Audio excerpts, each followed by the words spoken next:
Hello, all you wonderful beings out there, and welcome to the stream. I am Ather, the Labramon, currently taking over for Zim. Looks like my net is still being unstable, but oh well, what can you do? Hopefully we can still have a good time tonight, yeah? But we're gonna do some Planet Zoo. And we're gonna put all of our friends into the zoo. Yes.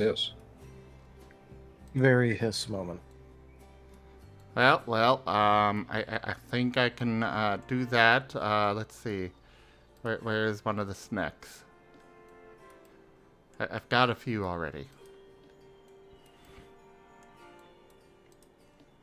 At least I thought I did.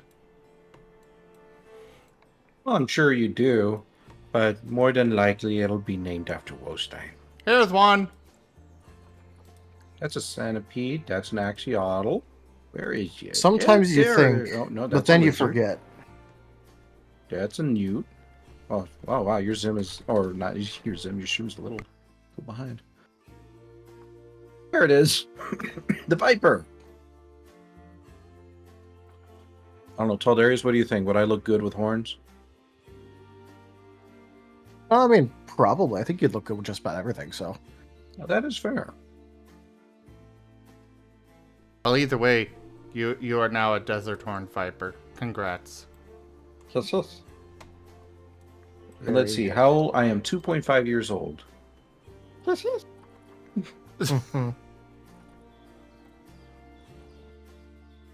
yeah, this is kind of what you can expect, everybody. Any new viewers. Zim likes to bring on a lot of people onto his channel. And just kind of hang out. Yeah, the streams... he does his thing. Go ahead. Yeah, the streams are much more of a chill, relaxed vibe kind of thing. We just kind of chill, have fun. I got other streamers to come and join, like Rygon over at the channel Rygon Plays, and That's Taldarius over at the channel Taldarius. Hi, that's me. I'm currently Bird, because Wednesday I will have to be Bird. Please no eat snake. I will not eat snake. Yay. Hiss.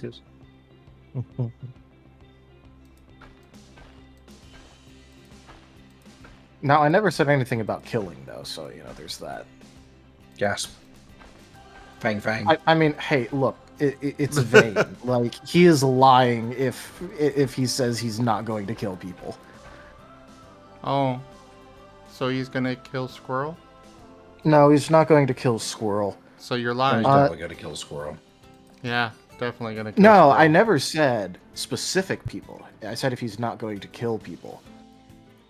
He is going to kill people, just not you. Oh, Taldarius! I discovered a thing. Yes. Cool. Are you watching the stream? Yeah, sure.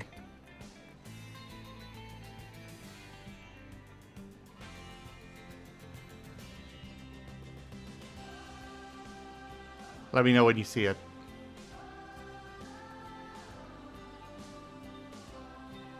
Wait, is it even doing it? Oh. Hey. There it goes. You remind me a lot of your artist, your Mirai. When you do that. I discovered today I can stick out my tongue. And it actually tracks. Oh, that's what I was supposed to be looking at. I was looking at the fucking, center of the screen, what's supposed to be happening. No, I To can be stick... fair, I was right there with you. Yeah, okay, yeah, you can blep at people now, and blem. Yes! Blah. Yes, I can. Blah. I discovered has I discovered it by accident.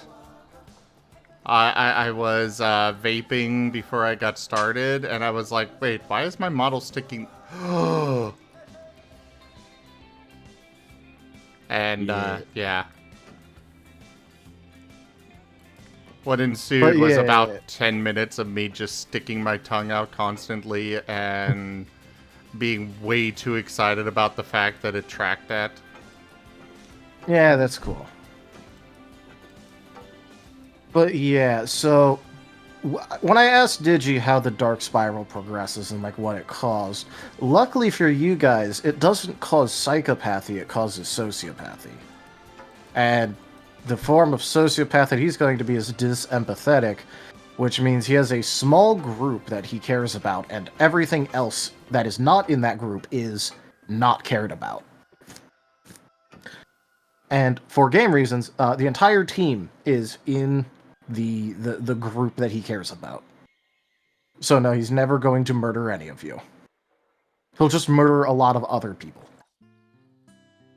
Will probably drive you to murder the others.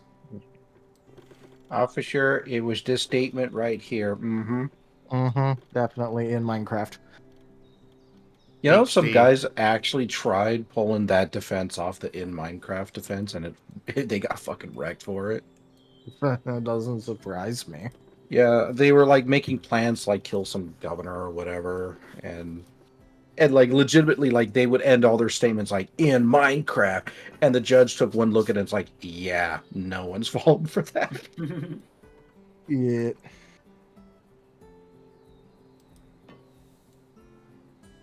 But yeah, I specifically went with that kind so that way it wouldn't fuck with the game at all. Nice. Talterius that's good bean. Yeah.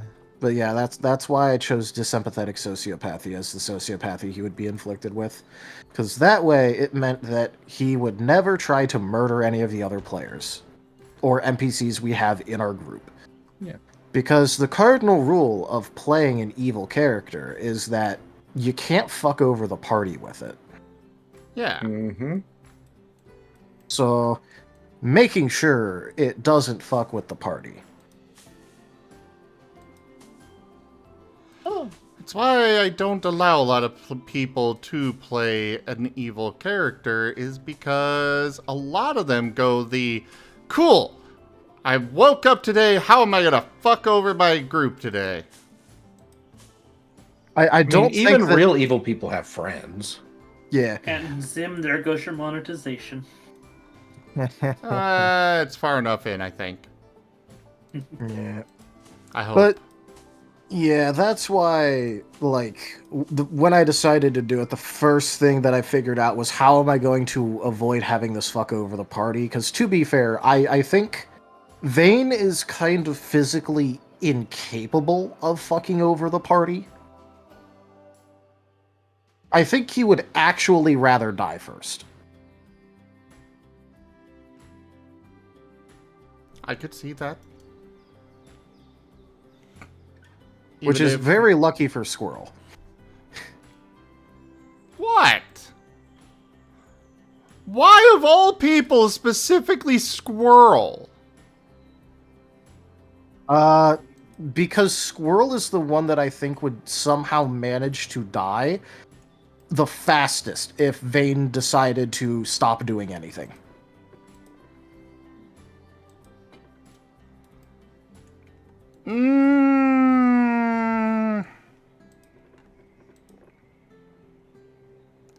I don't This is for know. the pen and paper games.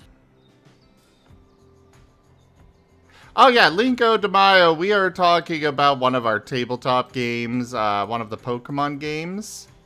Lost in Chaos, which we stream on Wednesdays. And I don't know, I kind of feel the need to argue that Chomper literally eats stuff that makes him bleed. Yes, however, we have also found out that intent is required to actually die. Instead, he'd just pass out and faint for like a long time and then wake up. Squirrel specifically fucks with dangerous stuff. Okay, I can't argue with that. I mean, Yep, don't there- get me wrong. I feel like you'd both start fucking yourself up almost immediately. It's just that Squirrel happens to do the more, like, life-threatening stuff. Yeah, they're talking about some pen and paper tabletop characters. Yep.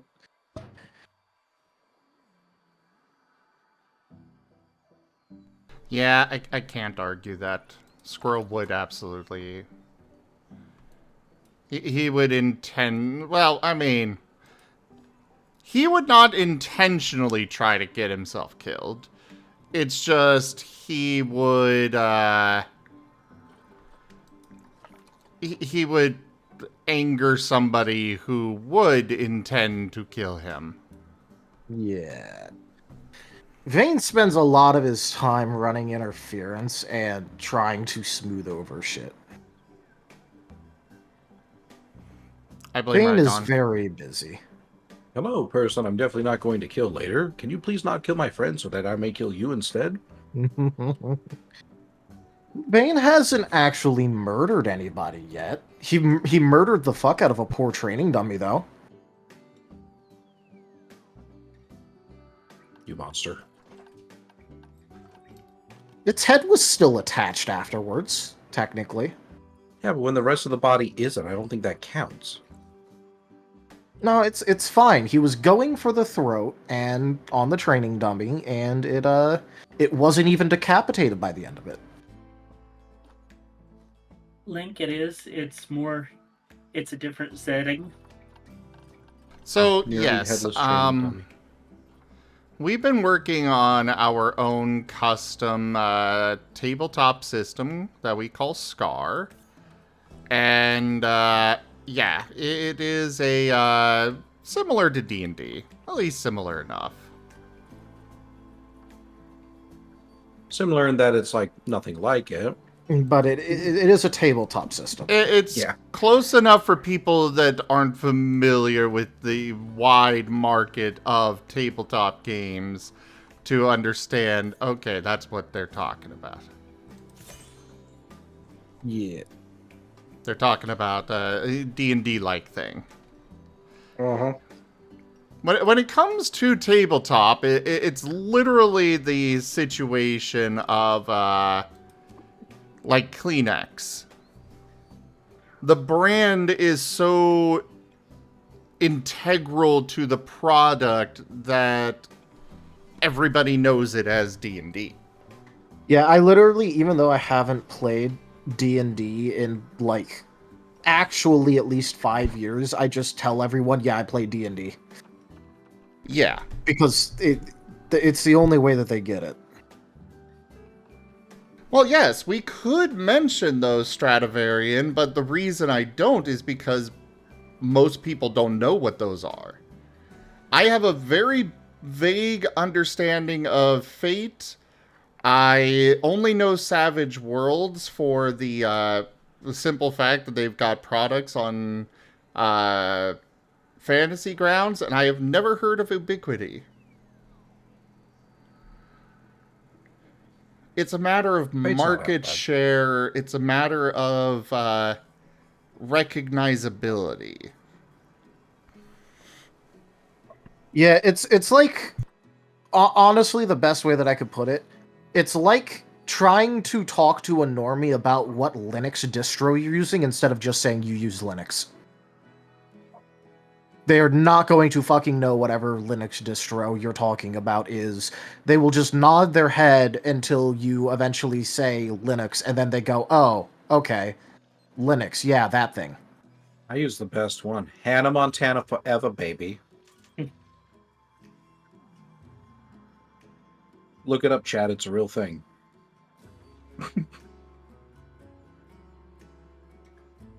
And Link would probably like the Digimon game.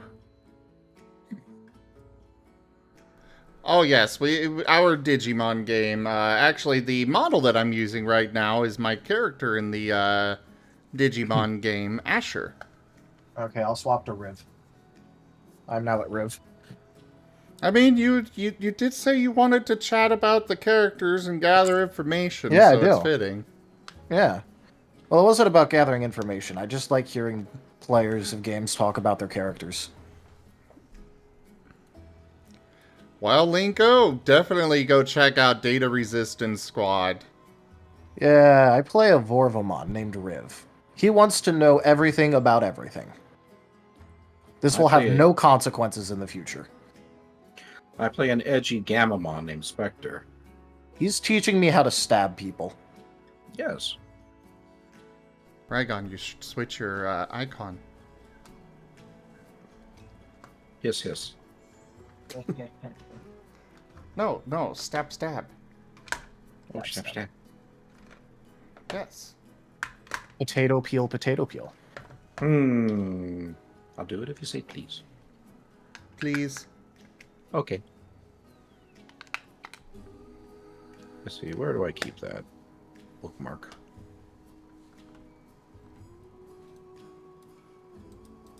Oh, there it is. Log in with Discord. Yeah. But yeah, so what is the only thing I know about Asher is like, you know, the thingy from the last episode. Oh, the cancer. Yes, that. I was trying not to give Rex instant depression in case he was listening in.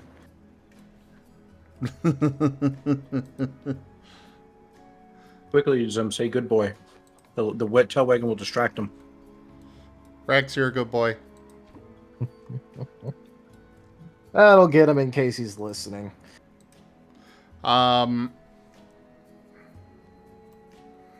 So Asher hasn't had a whole lot of opportunities to really stand out as a character. Mostly because Magda kind of steals the spotlight really bad sometimes. Wasn't gonna say it, but yeah. All right, now I don't feel bad about having Riv like slide into frame a couple of times on him. Yeah. Because he's got like this big like log thing he's going on, and Riv is just like, I want to know more though. Oh. Well, that, and obviously not trying to like talk bad or anything, but like, you know, just it's okay sometimes to just let other people do their job. It's okay. Yeah. I wanted to be distraction. All right, yeah, you. But yeah, Asher is very curious and definitely likes games. He's always got his Valve dock. He also plays Digifinder. Mm-hmm. Which I have no clue what it is. Oh, It's Digifinder probably is something like GeoGuessr. Digifinder is just fake Pathfinder. Oh, But okay. Digimon play it. Okay. It was a random. No. You're gonna try and get Riv into that, and you're gonna have to deal with like full on. Oh, there's numbers. Make number bigger. Power game. Yes. Number go up. Oh, and Link de Mayo, we actually do have a Renamon on the team. But let's just say it's like your Renamon plush if it had a hat. And wanted to scam you. Your Yes. your Renamon plush is probably more effective.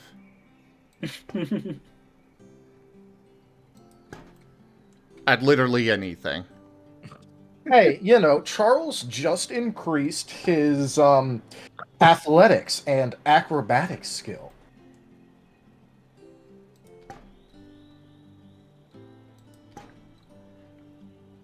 Your plush is still more effective.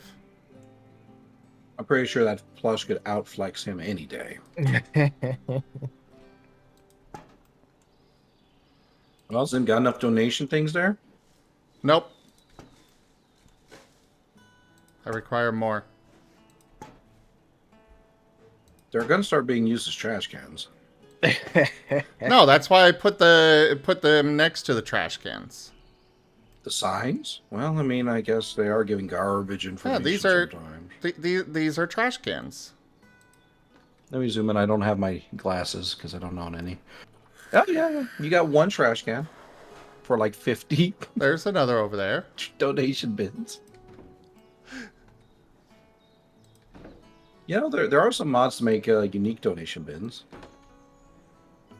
I I'll am be honest. sure. I mean, the blue is just kind of dull. I agree. I really wish they had put in ones to go with the themes, but... Yeah, same. But no, the modding community had to do it for them. Kind of.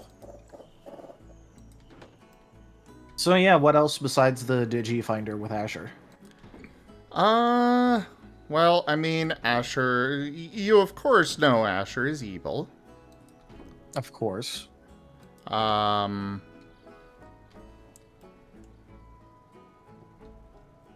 And, I mean... He definitely... He cares about his friends.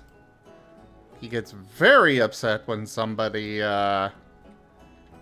when somebody upsets one of his friends.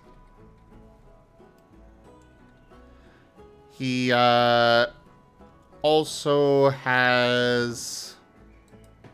the ability to cleanse the X sometimes. Okay, could you elaborate on cleanse? He's able to retrieve the Digimon from inside of it. Remove Damn the X Factor thing. Yeah, okay, so... It would have been really funny if you were right there when Riv was doing his, like, questionnaire thing, because one of the main things he asked if that was possible. Oh, yeah. Why, did nobody tell you that? No, they did eventually. It was just more, like, if you could do it, he would have immediately started interacting with you in a, like, you know, I must find this out. How do? Ah, on that front, he doesn't really know. Riv will help you find out. He will help you find out. Totally simply for the sake of helping somebody and not for his own curiosity. Well, okay, so when Riv is very knowledge hungry, but he actually, like, his motivation for it is that he wants to put that into use to help people. Ah. That's his motivation. He doesn't want knowledge for knowledge's sake.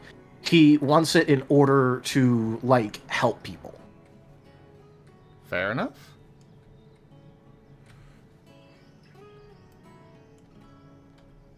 And that's why he was, like, doing so much focus on X-related things.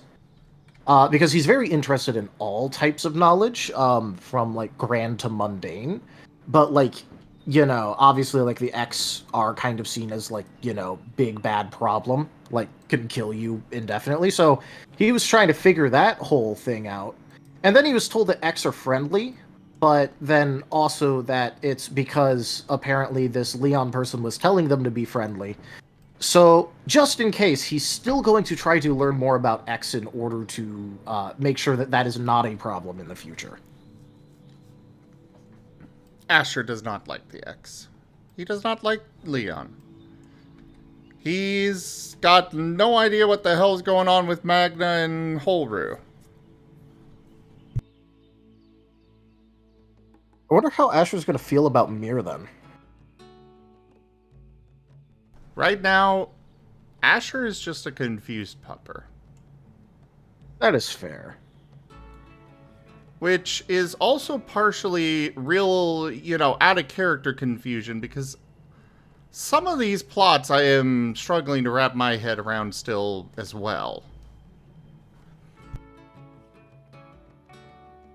I mean, I guess that's one thing that helps is that I, out of game, know fuck and all, and in-game, Riv currently knows.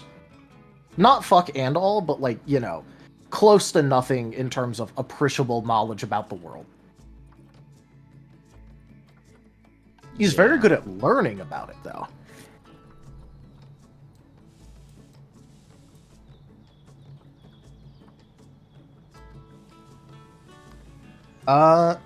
I know I asked Rygon about Spectre a while ago. Did you end up figuring anything else about him?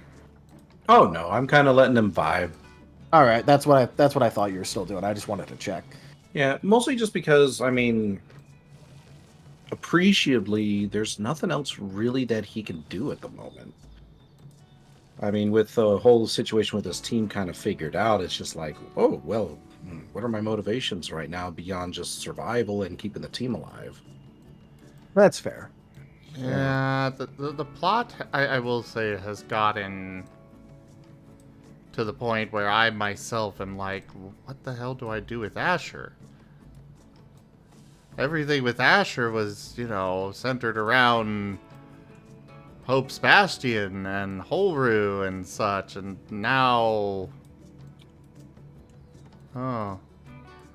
But nor can we just do a snap of the fingers and go back in time either. And if we do, I'm going to call it bullshit. Yeah.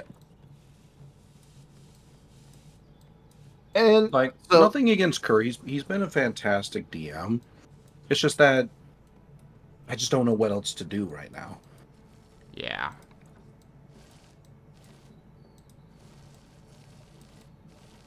yeah, I mean that's entirely fair. I don't know any. I have no context into the situation, and I'm intentionally learning nothing so that way Riv can organically pick it up. Okay, well, let me go ahead and explain it to you. Yeah, I'm just gonna tune you out, right? Anyway.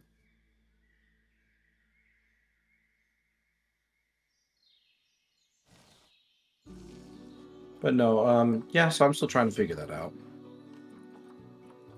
If you have any ideas, if anyone has any ideas, I'd be more than happy to hear them. I think at this point, it's kind of just... We need to figure out... I was looking forward to just sitting and being able to figure things out for a while in that town, and now it's being attacked. Was attacked. Was attacked, yes. Now we're being chased out of it. Kerr promised me there would be nothing major while I was gone. Yeah, but someone had to go fulfill the goal. I don't know who that was.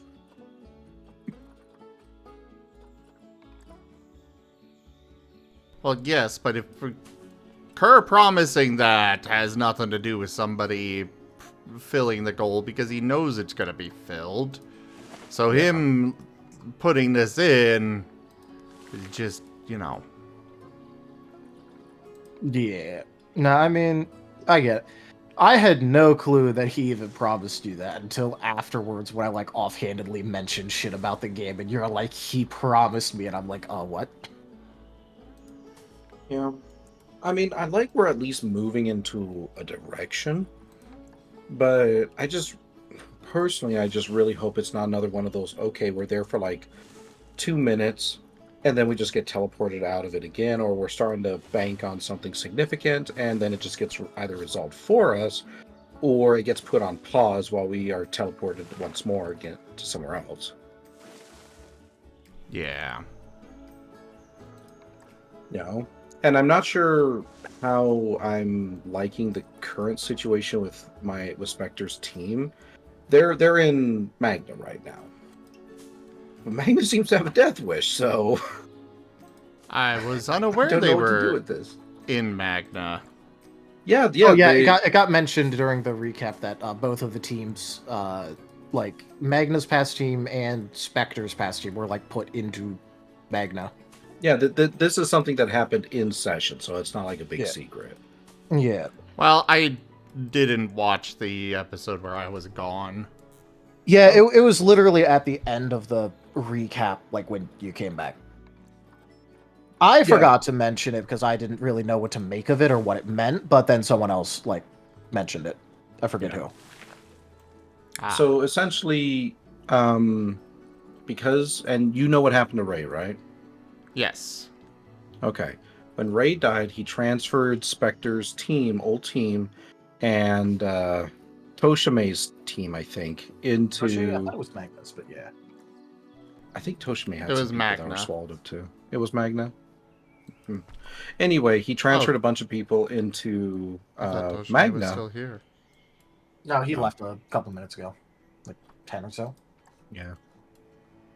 But It anyway, was he terrible. transferred them into Magna, and Magna is just like, yeah, but I gotta kill myself.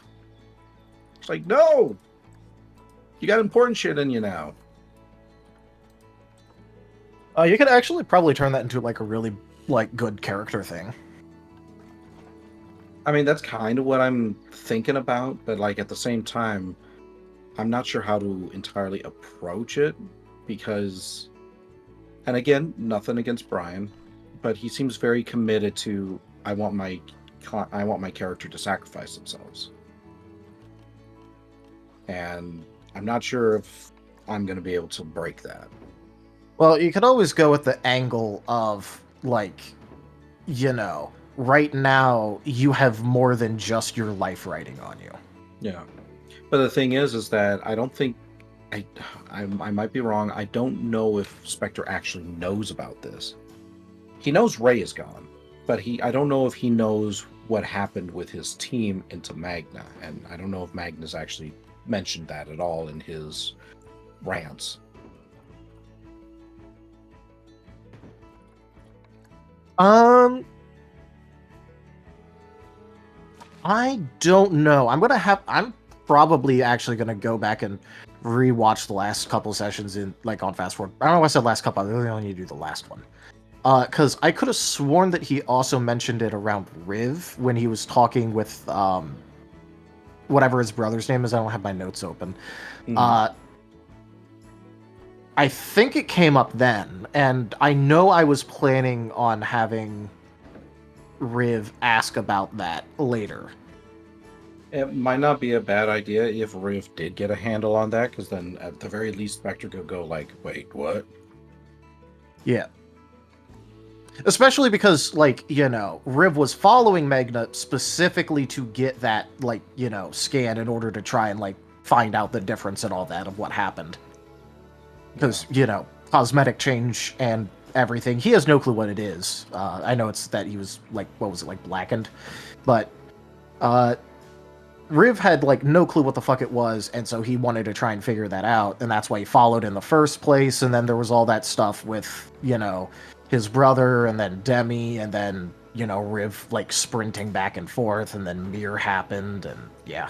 Mm-hmm. Yeah. Well, if you happen to find out, let me know. That'll tell me how I'm supposed to be working my character in the next session. Yeah, I'll rewatch it at some point in the next day or two.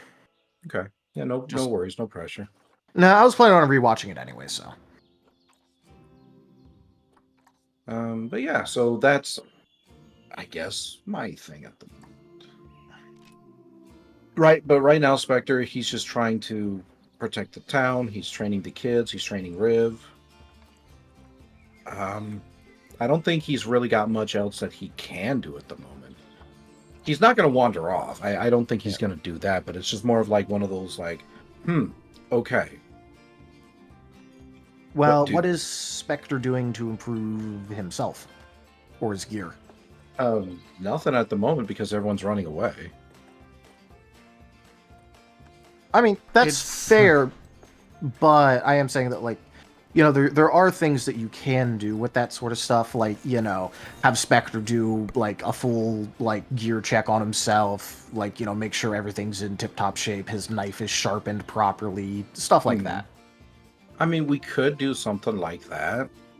But again, like, everyone's a bit distracted on that. If he tries to do anything major, I feel like, it's just going to get kind of pushed aside again. Like, for example, when he was trying to do the distraction thing, and then, that was rendered null and void. Yeah. No, that's why I was, like, saying something minor, like, a gear check, because that's not really, like, a big investment into something, but it still shows that, like, Spectre is very serious about, like, still being prepared, maintaining his gear, especially after, like, he did things like tell Riv that, like, this knife is your lifeline, things like that. Yeah. That's so something to think about. Yeah. I'm just throwing it out there because, like, Yeah. Well, it's just one of those things. Like, yeah, I certainly have no problem doing it, but it's not like I can just like carry it for a whole session. Yeah, guys, I'm just gonna sharpen my knife all psychopathic like for like a couple Yeah. hours. Yeah. Well, no, I didn't mean for like an entire session. I mean like Yeah. as like a little scene to like deepen the character a little bit, show that like even when all this is going on, and then move on with all the other stuff that's happening. Because if you don't have a grand vision or like a big thing in mind, a lot of the time having like a small thing or two can like really help out. Yeah. Yeah, and again, I don't disagree. I just want, at least for me, I just want more as well. That's fair. Like, I don't know. I mean, he's doing the training thing, but obviously that can only go so far. He's taken on a slight bit of a leadership role, I feel. So there's potential with that. But otherwise, I mean, I don't know. Like, again, I'm willing to take suggestions, like anything to help pad these things out, just like what you just mentioned now. If you're already doing some leadership stuff and training some people, you might take on a little bit of oh, hey, we're running away with this entire ass town. The town was very peaceful. Let's at least try to organize a little bit of like a militia force, find out if anyone has combat experience, like let them know, hey, if something happens, we're going to do this. Yeah. I actually do like that idea, but something tells me Kerr's going to shut that down. He's going to go, nope, the town's super peaceful, nobody has any experience. Yeah. But it's not a bad idea. At the very least, I could introduce the idea and see what happens. Who knows? It might take. And even if it doesn't work out and like, town is super peaceful, has no one that has any combat experience, then that could be Spectre realizing that's a fucking problem right now. Okay, let's find some people and like start trying to get them into shape to act as a like militia force. Mm-hmm. But at the same time, and this is a valid question, can he realistically commit himself to that, considering that the past events have been everyone just kind of gets moved around without all willy-nilly like. Because he could be like, should I actually invest the time into this when I could just be teleported randomly, or am I here for the long haul and it's worth it to do it? All right. Or would my efforts be applied better elsewhere? Like, that's a legitimate question that he's going to actually have to ask himself. Yeah. And then the counterpoint would also be like counterpoint would be, even if Spectre does get teleported away after a little bit, would he have helped them by putting the idea of getting a militia started, some basic training ideas, and starting that up? Even if he gets teleported away later, he may have just helped save this entire group while they're traveling through a world that Spectre knows is very dangerous. Yeah. Maybe that's just the knock in the head he needs. So he'll probably introduce the idea. Obviously, we'll see how that goes. If he does have that doubt, then maybe somebody could say like, oh, hey, regardless of the outcome, if you can prepare them even a little bit, that increases their chances. Yeah. I love those people staring at a walls and there's I know. I don't know. Wall. Apparently the game thinks that there's a view to the exhibit inside the building. But yeah, I think that could be a good route for Spectre to take if he's doing the leadership and a little bit of training. Yeah. At the very least, like, it gives him something to do that, and it also like calls back to, kind of what he said before with Riv, is that like, more eyes is always good. Yeah. So even if you can just only train them as like watchmen or whatever right now, hey, now you have more people that you can have keep an eye on things around the group as it moves.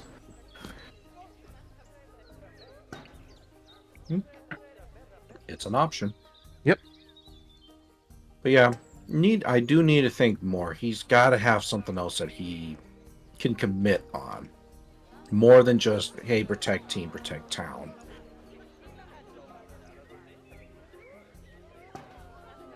Maybe he'll kill Domino.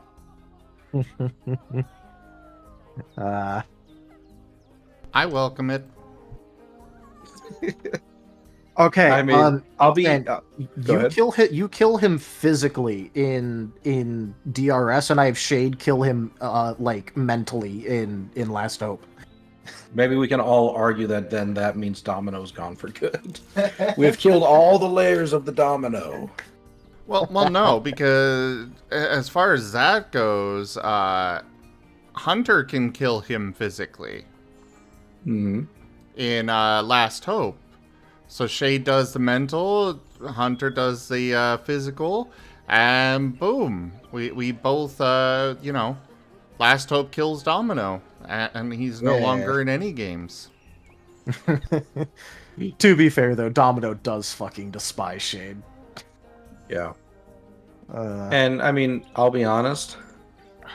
I don't like Domino. I'm sorry. Same. He comes in, he does this little thing, detracts from the game, and then just like, oop, all your problems are gone. I have yet to have him solve any one of my problems. He teleports around and he gives the team stuff. He makes the struggle in a way kind of pointless because we always know, oh, Domino's right there, he can save us. Or he just kind of comes in and is annoying for a while, and I just tune him out until eventually we get back to the game.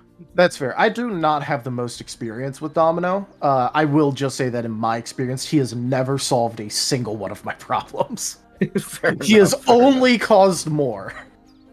And again, this is nothing against Kerr or necessarily against the character. It's just Personal distaste.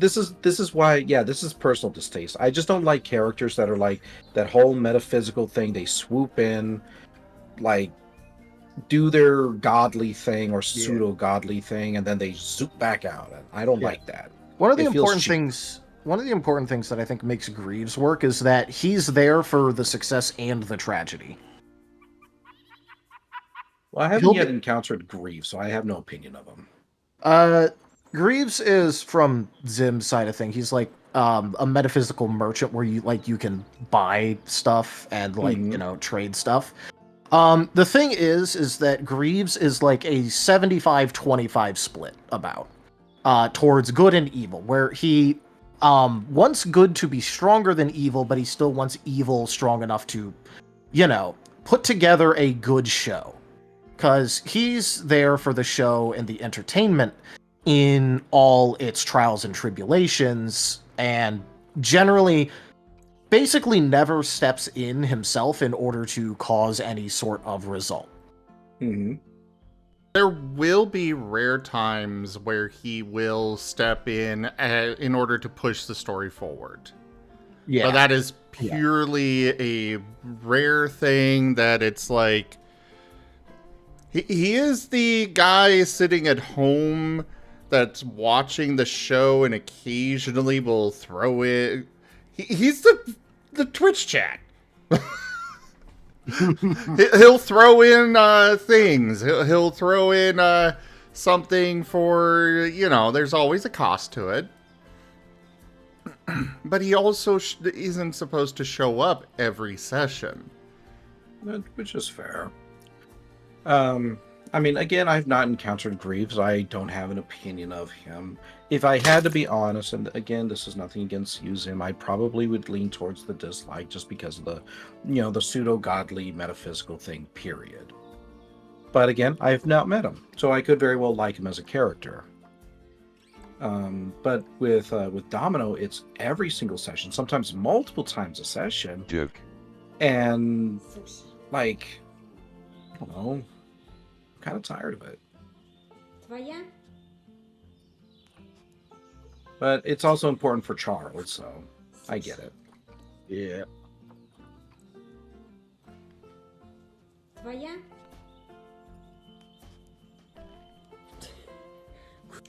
Суши. Yeah, but hey, at least now you have something that you can think about of having him pursue. Yeah, which I appreciate. Thank you much. Yep. Don't worry, I love, like, legitimately, I do love hearing about other people's characters and, like, you know, where they plan on moving them, and then chatting with them about it and helping them out if they want, like, you know, someone else's opinion about where to take it. Oh, there is one thing. There's one thing I need to shut down. Yeah. That is Magna knowing about Spectre's inner voice. Yeah. I know we know that it's probably Leon. I'm not going to pretend otherwise on that one. But he guessed on that.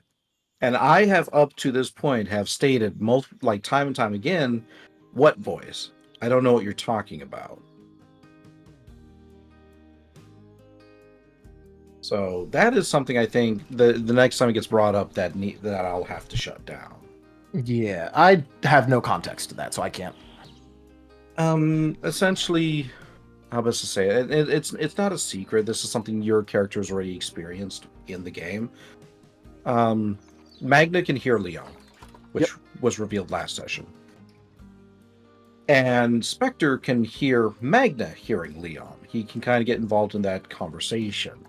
So Magna believes that Spectre already had a voice that he heard or that he listened to. And while that's true, Spectre has never at all at any time shown evidence of that. Magna just guessed. So you're like, Spectre has been doing... He's essentially been wiretapping the frequency, hasn't commented, hasn't shown any signs, hasn't, like, you know, mentioned anything to do with it.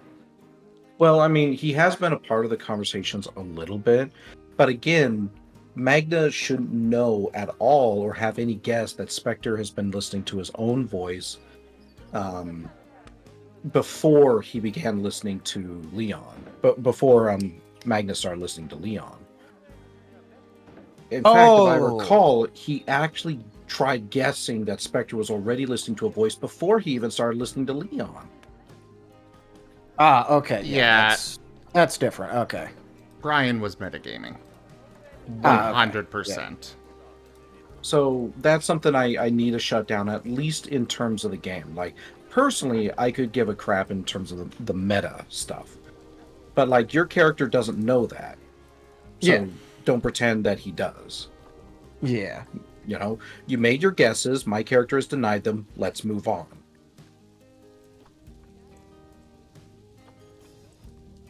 Oh, yeah, because I know how, like, annoying it could be to have a question, like, have a character that, like, you know, asks a question that they have a suspicion on over and over and over and over again. If you guys lie to Riv, he's just going to mark it down as, like, a data point and move on and try and, like, make it all fit. He's not going to, like, hound you for shit. Mm-hmm. Or, like, obviously, if you go, hey, drop it, we'll talk about this later, he'll just go, okay. I am perfectly happy to accept this.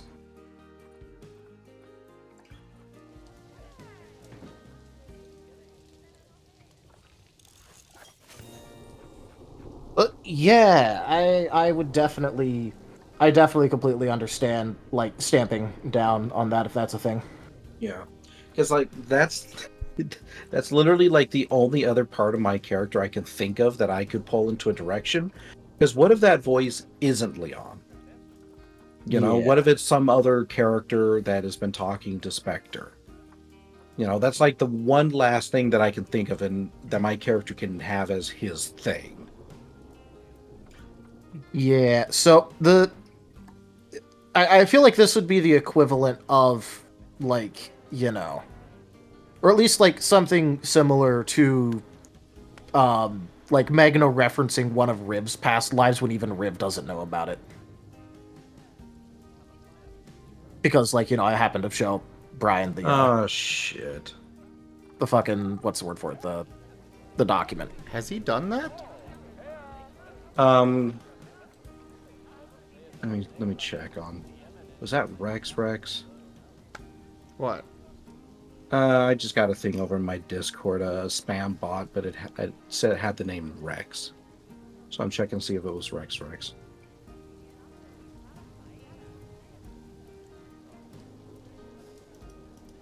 No, it's not. Okay.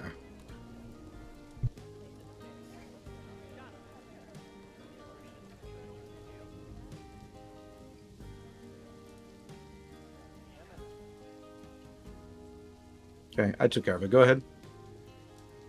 But I was saying, it feels like this would be something similar to if, like, Magna made a direct reference to one of Riv's past lives. With, like, currently not even Riv knows anything about his past lives because I happen to share the document. Without, like, explicitly asking Leon about it, because apparently Leon knows Riv's past lives. Which means that Leon is going to be beset upon by Riv.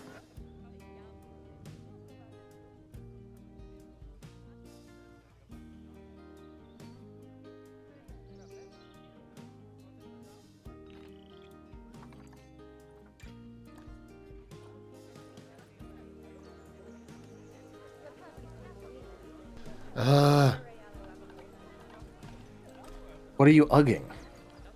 Oh, Okay. the game. Oh, okay. I was like, what did I say?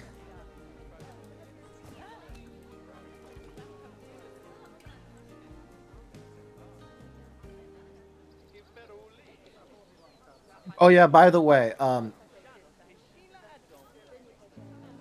one thing that I think is going to be very funny is that Riv is going to start, like, Riv is going to be completely against any sort of possible data injections into him for, like, the next very long time.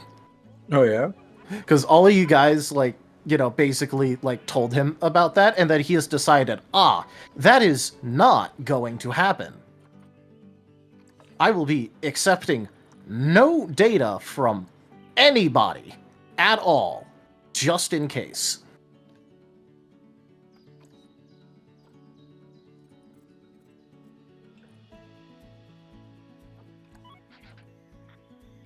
Because, that was something that was brought up about, like, why you guys were having troubles, because, like, you got the ability to digivolve, and then, like, that was acting as a tracker.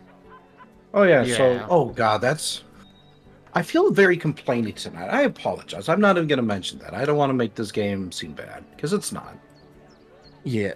No, I'm just saying, like, because Riv does not have a complete data set on that, and, like, what the requirements are for that to happen, he's just going to straight up, like, close system himself for, like, any of that shit.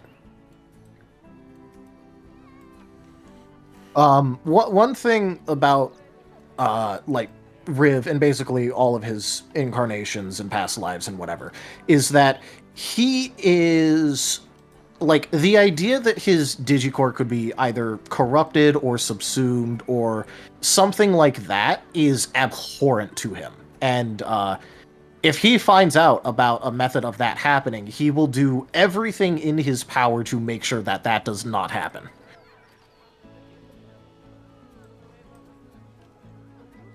And given that we have possessions and mind control and body puppeting going on, he is not about that at all whatsoever.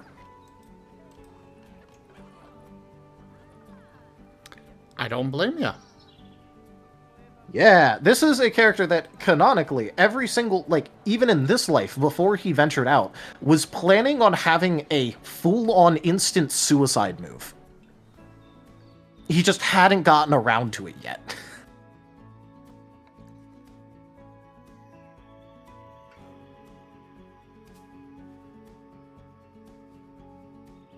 So, yeah, Riv kind of, very fucking paranoid about the possibility of his core being corrupted or subsumed or something similar to that. Yeah. He doesn't show because he's generally, like, very upbeat about things, but like fuck, he's going to be risking anything on that from anyone. I don't know, considering he did literally just not too long ago say, I'm going out into the wilderness to collect this data. Damn the consequences. Well, it's more because of the it's more because the opportunity that presented itself. Mm-hmm. What he was going to do like with that, he was planning on making that suicide move, like emergency slapdash. Like basically the moment he found out that you guys were actually real and were going to be like, you know, going around and doing things. Like he basically is already thinking about how to do this move. And is planning on, like, you know, putting something together for it.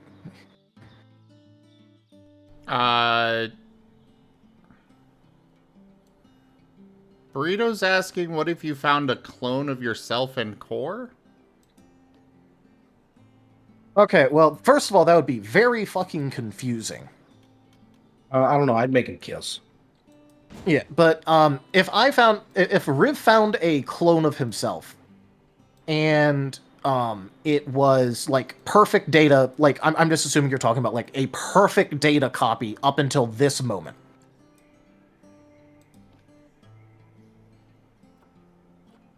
Is that what you're asking here? Like, you know, like perfect data copy, 100% match.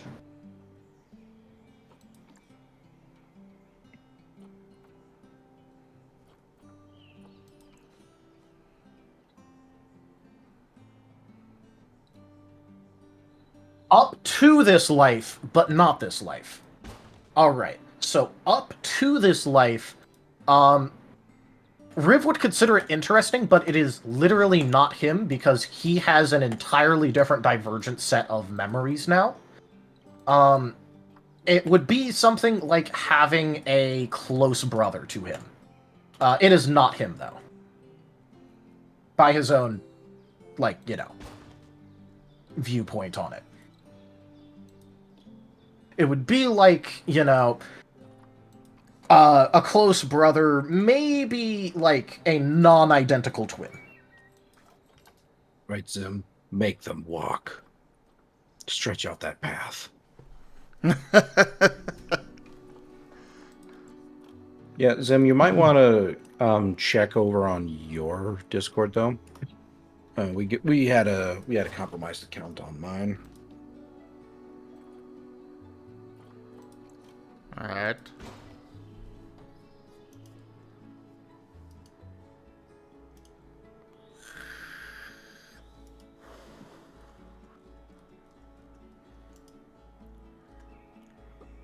Can you send me the name? Yeah, sure. Let me find you. Where are you? There you are.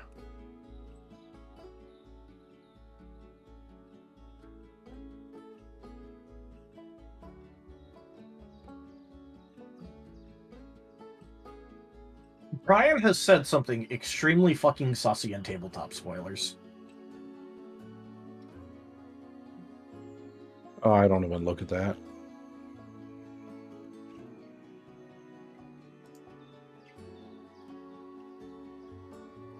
Like, that is extremely fucking sussy. I'm waiting for his response.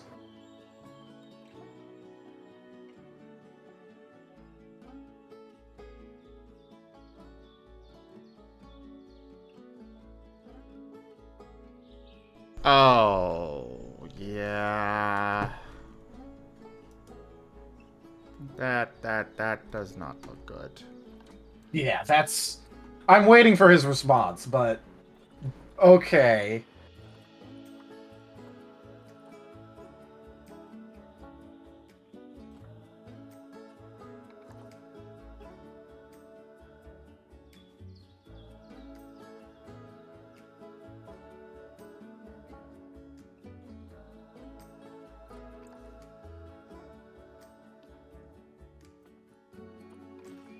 If you were consumed and then spat back out of the Exodus life, it would be a one-to-one copy, just trying to think why it would have a fully up-to-date copy of you. Okay, so... I mean, I guess it would be a one-to-one copy, but it wouldn't have any of the, what's the word for it? Hey, good Like, man. It wouldn't have, like, any of the past correct shit, right? Like... It would basically Hi, just Kip be a clone? Hello. What's up? Not much, just hanging. I'm apparently in a complaining mood tonight, so I'm trying to stop that. Fair enough. I mean, I don't see what's there to complain about, right? I see Asher, I see Spectre, I see Riv, and all of them look like they should get made into action figures, and someone just needs to like slam them against each other and go pew pew wow wow wow. Oh. Well, yeah. Also, Bruto, you said up into this life, not like up into this moment. So, it would not be the correct Riv because it wouldn't have this life. It would be the same person up until life 143, then at 144 it would diverge. What is life if not but a fleeting moment in existence? What is realistically the difference between life and up to this moment? Pain.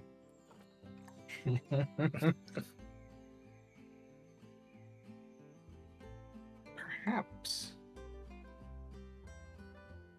Also, Planet Zoo, have they added Martens? No. They have a mod for that.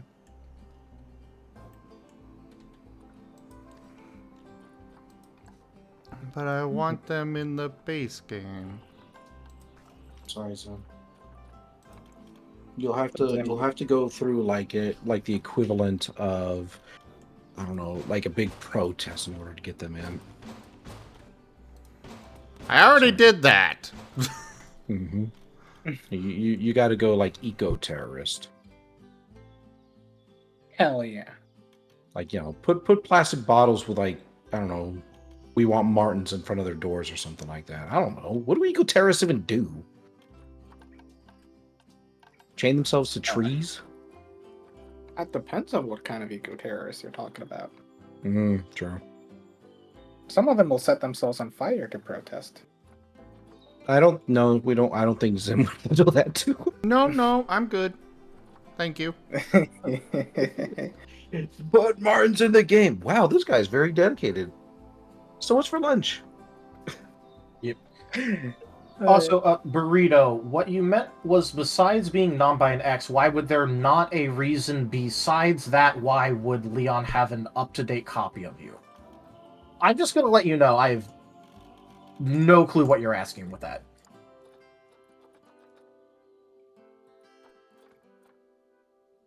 Okay, also, Zim, I have good news. Brian was just a phrasing dumbass.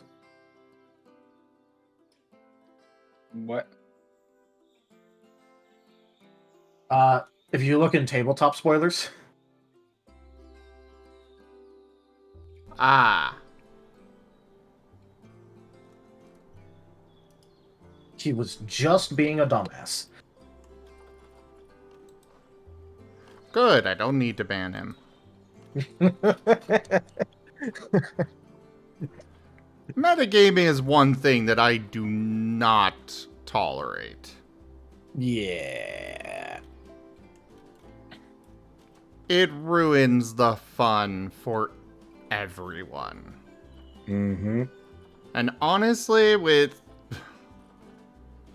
Brian, if you're listening, some of the shit you've pulled, I wouldn't be surprised if you were metagaming.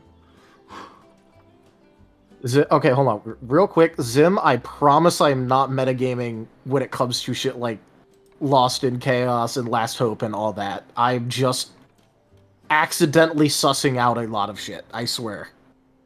On God. I believe you.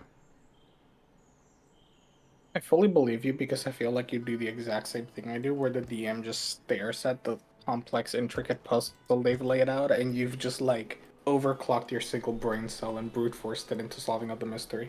No, he doesn't have single brain cell. He is special and has two. They sometimes ping pong back and forth, and then occasionally both of them will hit a corner at once. You've achieved the ultimate power. You can, on command, make the DVD symbol hit the corner. But, yeah, so, like, I've done it, like, multiple times where, like, Digi is just talking to me about things, and then I go, oh, yeah, this. I love the prison yard you're making, Zim. I'm so confused. Will you stop that? Also, can I bring up burrito? Stop what? Commenting on your choice of architecture? Zim, am I allowed to bring up burrito? I guess, but yeah. I mean, you are allowed to say no. It depends on what you're going to talk about exactly, and if it's going to have anything to do with the rest of us, Burrito.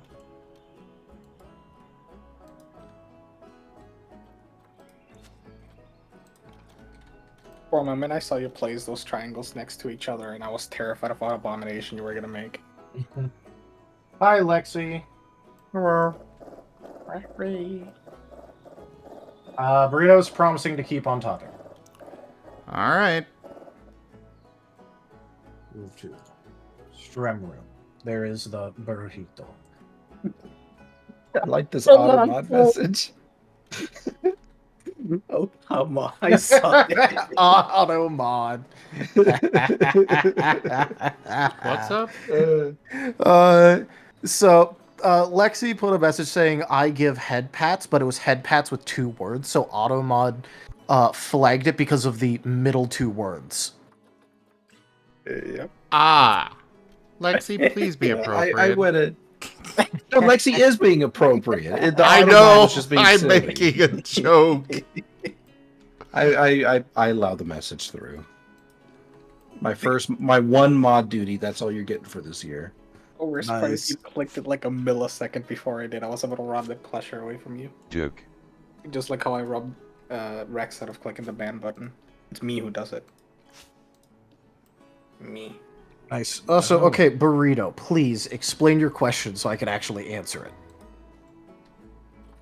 I was just saying that unless you're non-binary X, why would Leon have an update copy of you to accidentally supposedly be a clone?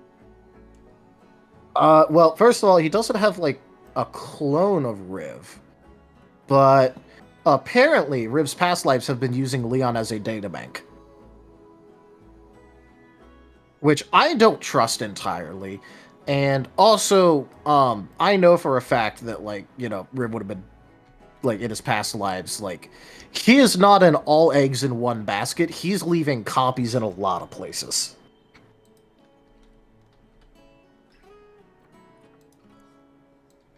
Sorry, really quick. That Marten video that last played was so much serotonin. I don't think I can go to sleep after that. Which one was it? This is the one grabbing the Marten and making it wiggle and dance, and the Marten does the little arm thingies and then continues flopping about. Yes. Oh, good. It's no longer looking like a prison yard, Zim. Costco is coming along really nicely. Oh my god. Yeah. But Damn it, right? yeah, Burrito. The thing about Riv is that in all of his incarnations, he is very data-driven and basically always believes in the sanctity of data and making sure that there's ample copies and that it can be spread around. That's I feel like he'd be a big fan of My AI Girlfriend. The movie. I figured that from how he acts and the fact that he is literally wearing AR glasses. That's just for his notes. It's reading glasses.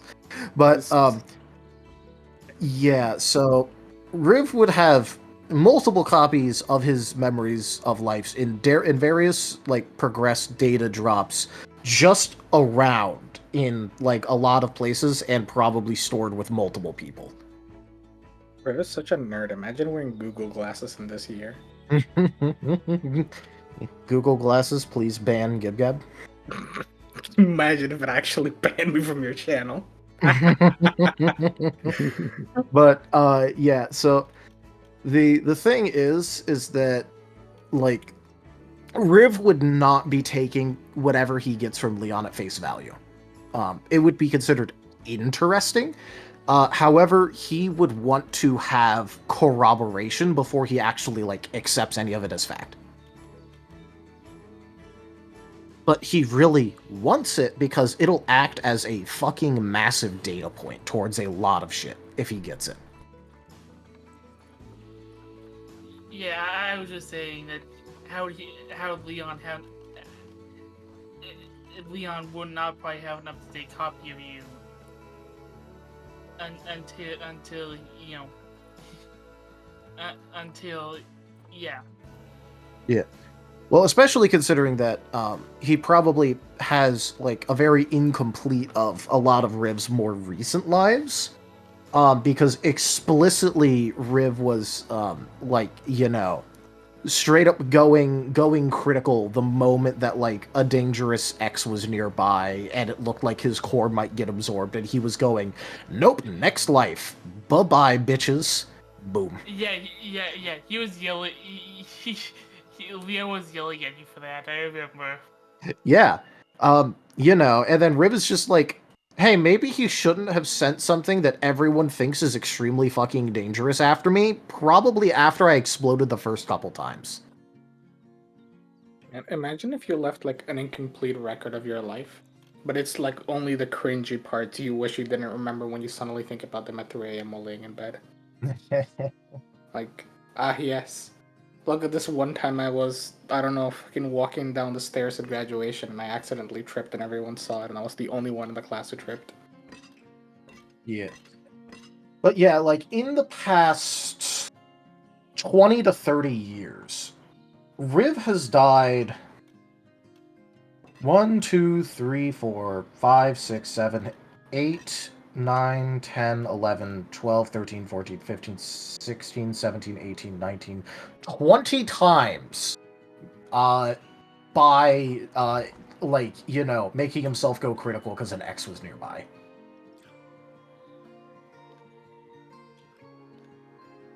You figure that Leon would learn after time number 2 or 3 that it happened. Or at least time number 5. Yeah, Yes, like Lexi. I have a lick emote now. very Medium. yes.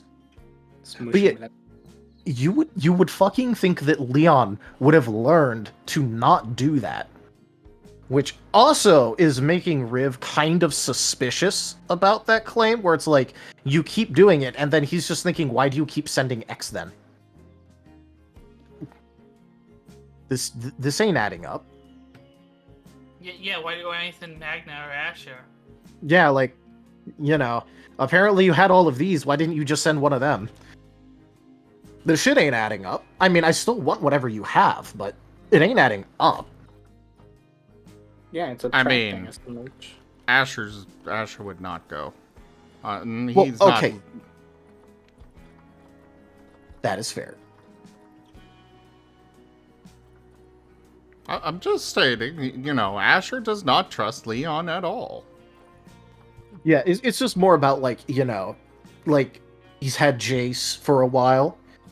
He's had, you know, Magna. He's had, like, you know, various people that he could have sent on this, and he keeps sending X, even though Riv explicitly keeps killing himself because of the X. Which is making Riv kind of sus about it. I'm not gonna make that joke. I'm not gonna make that joke. What joke, Ragon? Make It's a the religious joke. Fine, DM it to me. All right. Send it to me too. I want to see. I gonna love be hearing awful and I'll intrusive love it. thoughts and jokes. Yes. Send to me as well. I'm It's not too many people. Okay. All right, but yeah. So, Riv is going to attempt to avoid meeting Leon, but still like talk with him, if possible. And there's one. Where are they? Ragon, no. That's why I didn't make it. Okay, now I'm curious.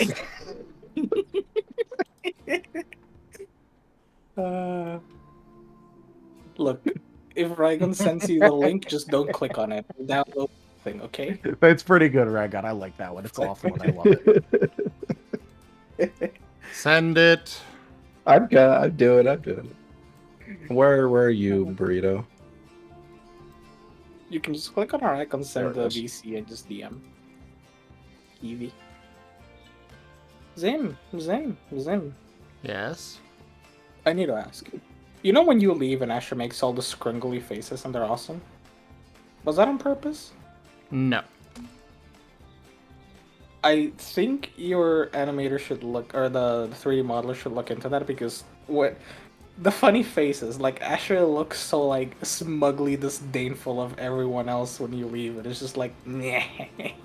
Well, It's yes. great. I love it.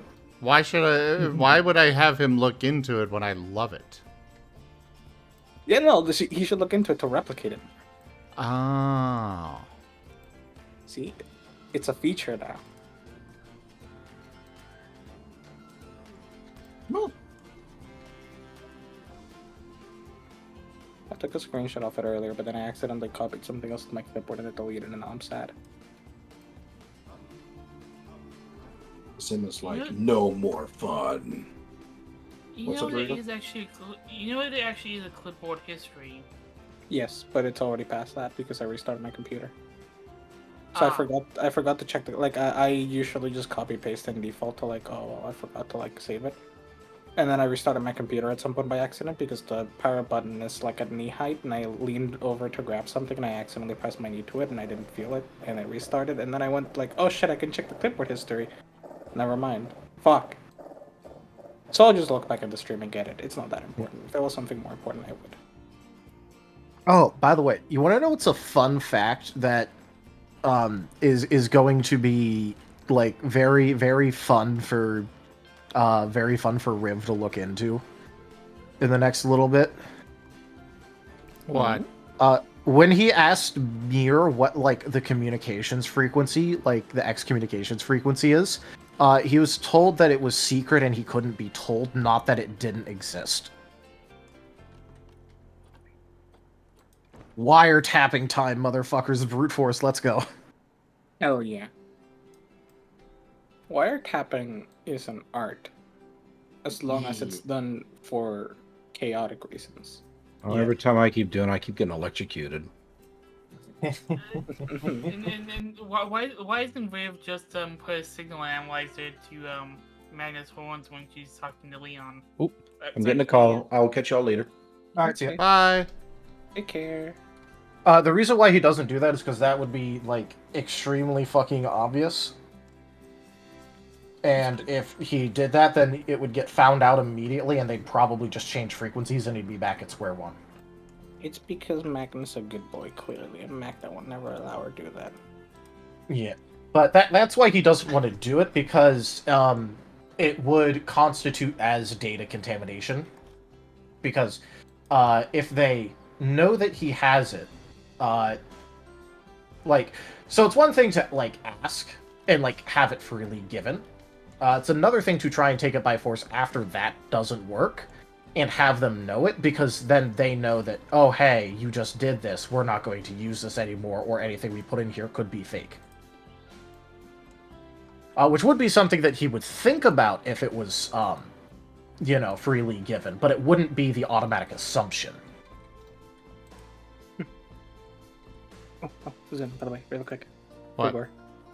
I'm gonna send you a link. You're gonna see the video thumbnail. You already know what video it is, and I just wanted to know the creators left a comment on the video, and I found it hilarious that they did.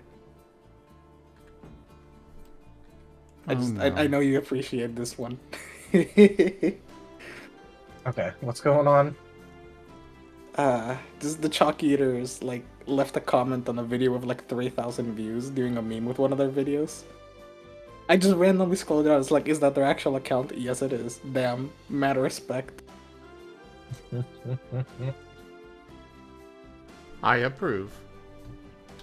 No, right? Look, I just think you gotta have like some degree of passion for your own work to like go look around to see if people have reacted to it, because you know it's blown up. And then you just gotta wait to look for the funny ones, not just like, oh look, this big channel reacted to my video, let me leave a comment on it. No, it's just like, you know what, I like this video, I'm gonna leave a comment on it. Don't care that it's a channel with like 3,000 views and 50 subs. I like it. As respect. More big channels should leave stuff in small channels.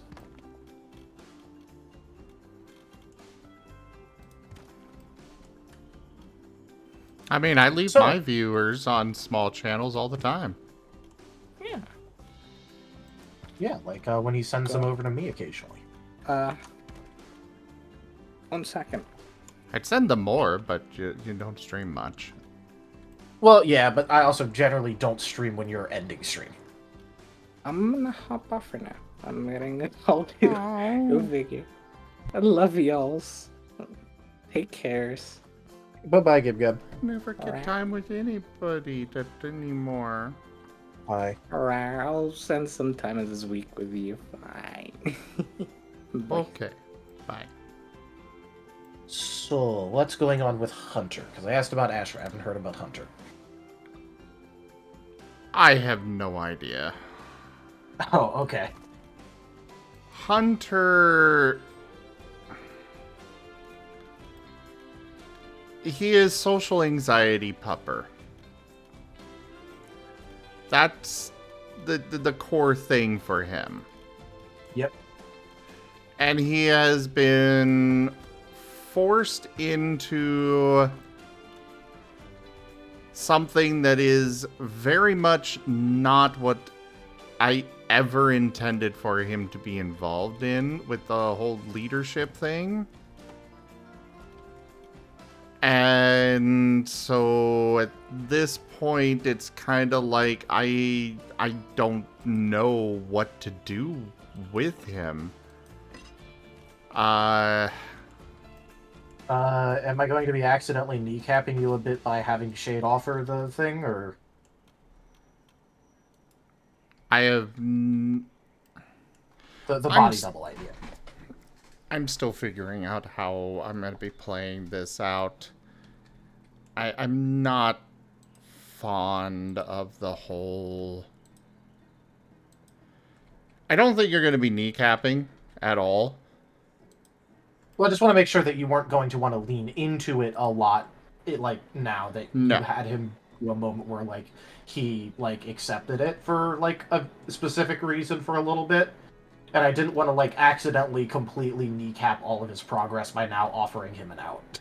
Absolutely Without, not. like, at least asking you about it. No, that's not... Honestly, you doing that might get me to be... to feel a bit more connected to him, because he's... Like, yeah, that moment was cool and all, but that wasn't anything that I ever wanted for him. Alright, so it was just more of, like, a moment of, like, being upset and, like, just saying something. Yeah. Alright.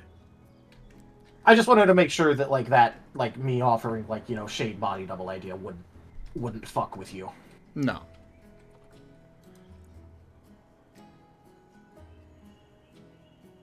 Because, He does- like, that was, like, one of the first things I thought. I was like, oh, like, this would be a great idea for Shade interacting with Hunter finally. Yeah, Hunter will 100% jump on it. The only problem is it means that he actually has to interact with Shade and, like, basically have Shade act as him and then give the go-ahead saying, yes, you're acting like me enough. But it's like, oh, hey, I have to socially interact with this one person for a little bit, and then I can just send them off to be me in social functions?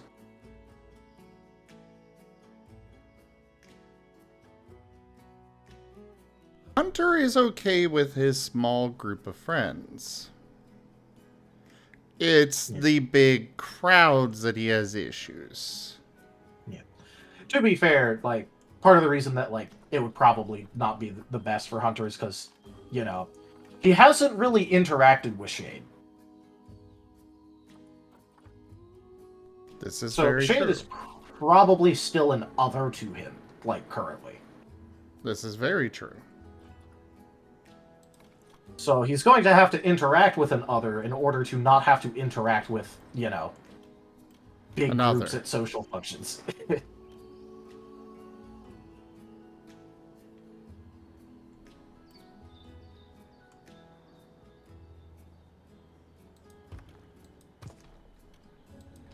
Oh my god, this...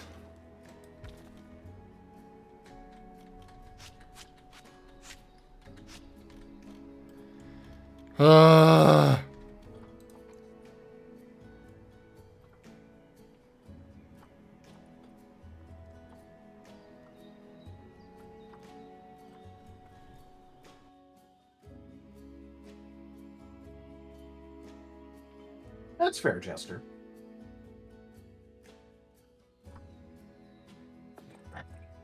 It sounds like Zim's having a roofing headache.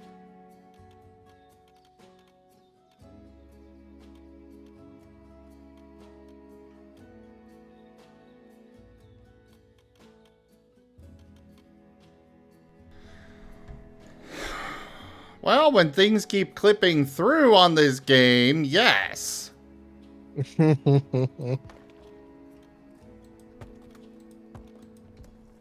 All right, what plans do you got for Squirrel then? I know you wanted to do the weapon thing, but you kind of have that now, so.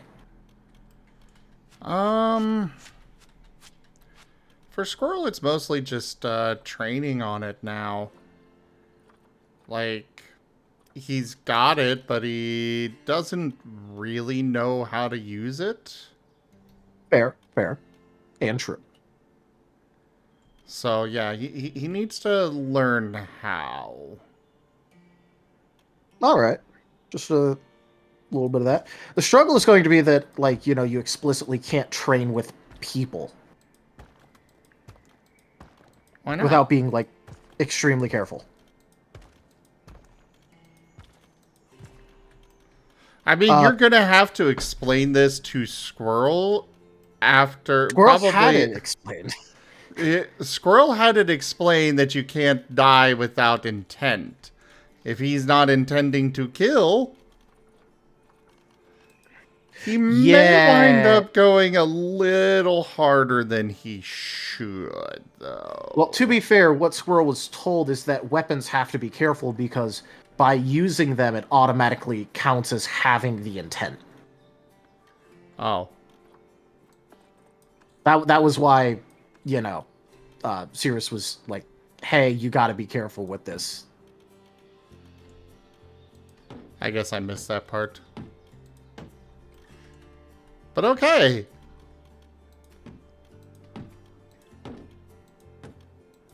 Yeah.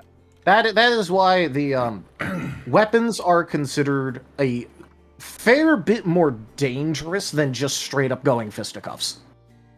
Because it automatically counts as having the intent to kill. So, yeah, interesting times.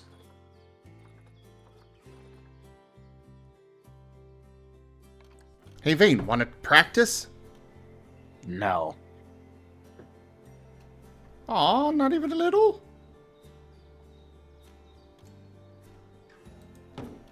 Squirrel, there are perfectly good training dummies. I know because I've used them. Yeah, and but they're not Chompers the- used them. They're not the same as an actual person. I am not going to risk getting stabbed because you want to practice. Hey, Shade. Hey, Shade, you want to practice with my brain just farted. I don't think that would go well for Squirrel. You should not wish that evil upon Squirrel.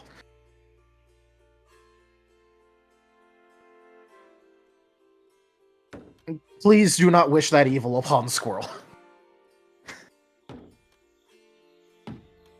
Why would that be evil for Squirrel? Because, Shade kind of hits like a fucking semi-truck. And Squirrel would deal very little damage to Shade, because Shade is physical spec.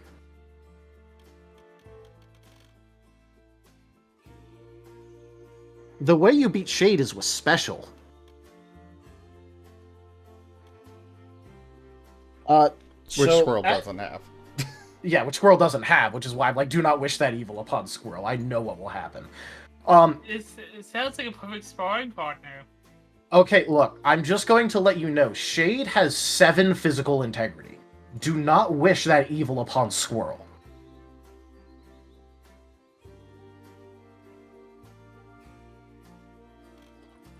And then, even though it'll be at 8s, do not wish the evil upon Squirrel of Shade rolling 12 fucking damage dice.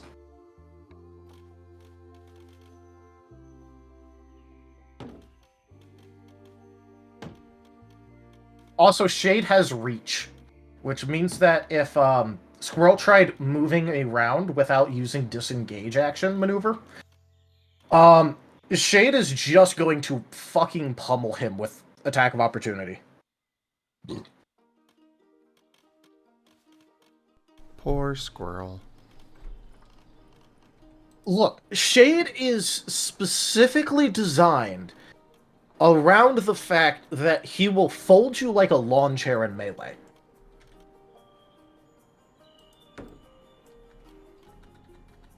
That is his specific design.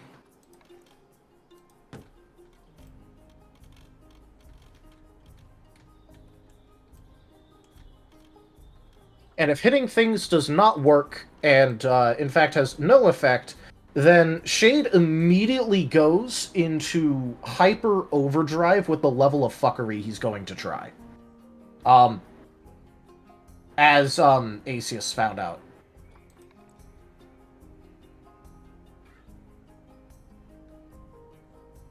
I'm still sad that the rest of the players didn't get in on that, by the way. Oh yeah, the fight with in Asius, Last yeah. Hope. Yeah, with Asius. Hunter did. Just like, oh yeah, no, that's why I said the rest of them. I mean, it was Shade, Cobalt, and the Hunter, and then no one else got into it. Yeah.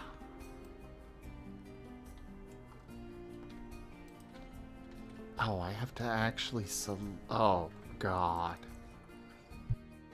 Oh, and I hope you enjoyed me immediately fighting like an asshole once the hitting it did not work.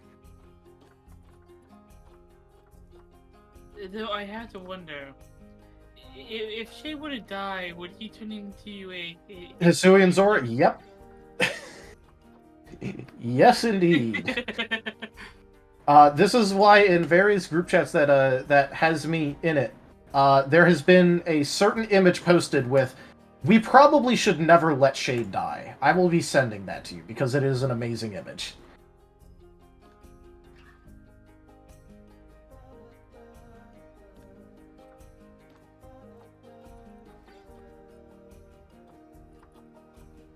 Well, technically speaking, it happens to the Zora and Zora line if they are spiteful enough when they die. And if you think that if Shade is dying, he won't be anything but filled with pure spite, I don't know what to tell you. Well, it does seem like a very spiteful Zora. Zora. Sorry. Yeah.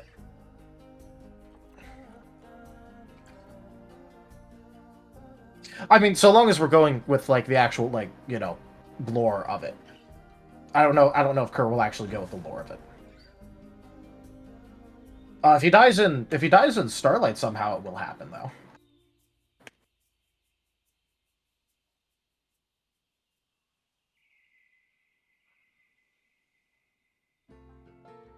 Part of my goal with Shade and Last Hope is achieve her conniption at some point. I approve of this goal. Yes, it's why you specifically wanted me to join the Friday games. You knew what having me around would do to Kerr. No, I just think of you dying Last Hope, and then Stardew happening, and you just suddenly being a Hisuian Zora. They are timeline branches of Shade now at this point, basically. They are not they are not the same Shade now.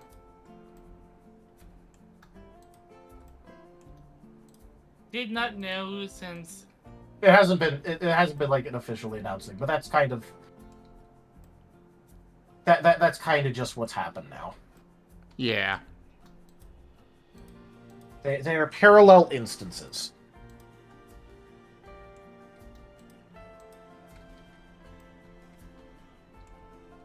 So, like, for example, in Starlight, Shade does not have the actual, like, transformation. He currently just does not know how to use his ability.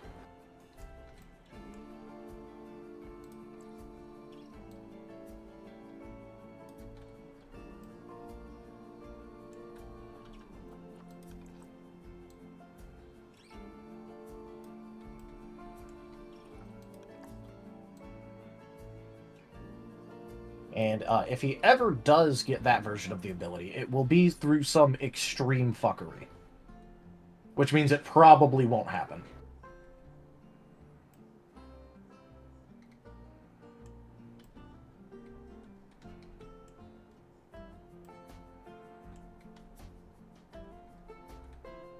I'm just going off of what Kangaroos said they'll based off of.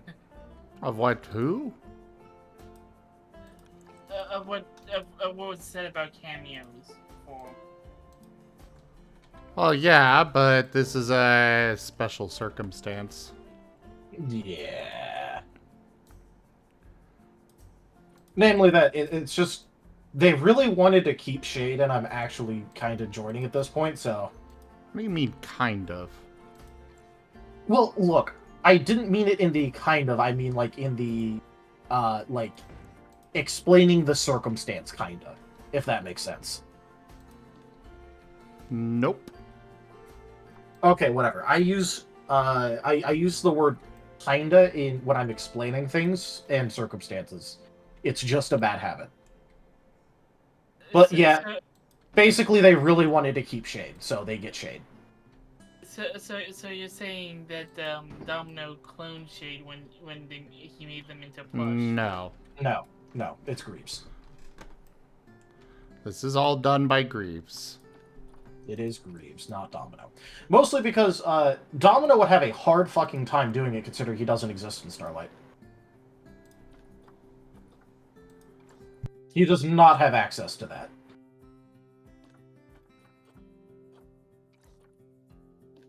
So I forgot the Fae that was in charge of them. My bad. Yeah, so the thing about Domino is that, like, you know, because ZGF multiversal stuff is multiverse, like, he could kind of look inside. He does not have access to the universe.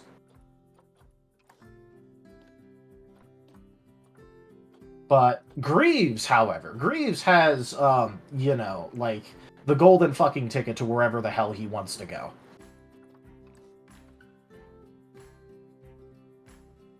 And, yeah, because everyone specifically really wanted to keep Shade, Shade stays.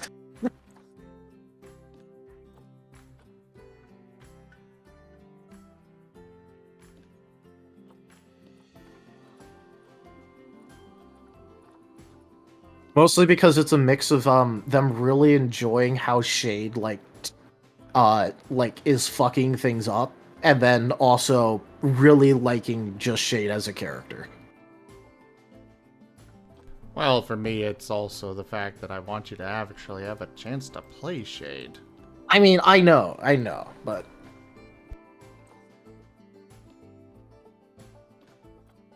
I mean, he's still around for you guys to interact with in Starlight. I know that it's not the same, though. I know. I know. It is not the same when it's a GM character. Yeah, I know. Especially when I'm, like, intentionally making him take a backseat to everything, when it's not like, oh, hey, this one's trying to wander off by themselves, and Shade is right fucking there. That's not a good idea. Shade doesn't think that's a good idea. Hey, any of you going with him? No? Okay, cool. I guess I am then.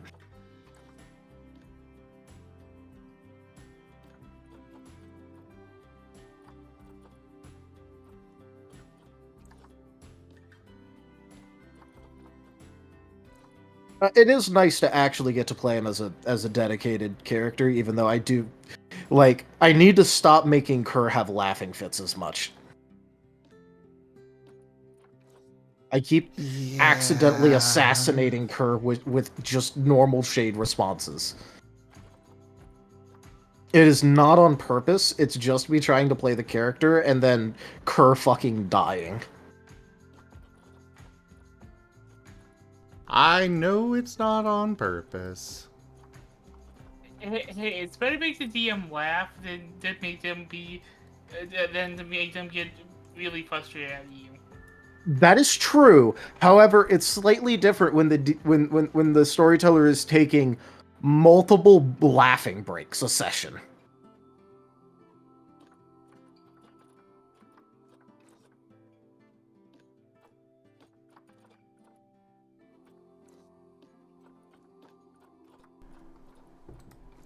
No, I do not have an African wild dog obsession. Why do you ask? I saw you put like the African wild dog heads like in a lot of places when you were making this, and I'm like, ah, Zim. Zim.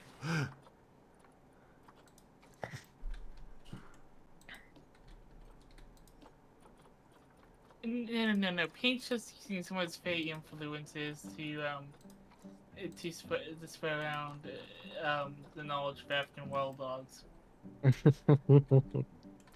Oh God, are you gonna force me into a paint cameo too, Taldarius? Why would I force you into that? What? Did you not hear about that? Oh, okay, yeah. Now I remember that was a thing. Yeah, no, I don't fucking force people into cameos. Hell, I'm the one that I'm like, hey, if you want a cameo, you actually have to properly set it up with me. Yeah, Kurt pulled that on me. Just dropped it on me in the middle of the mage game. Just like, and here's paint! And I'm like, oh. Oh, great.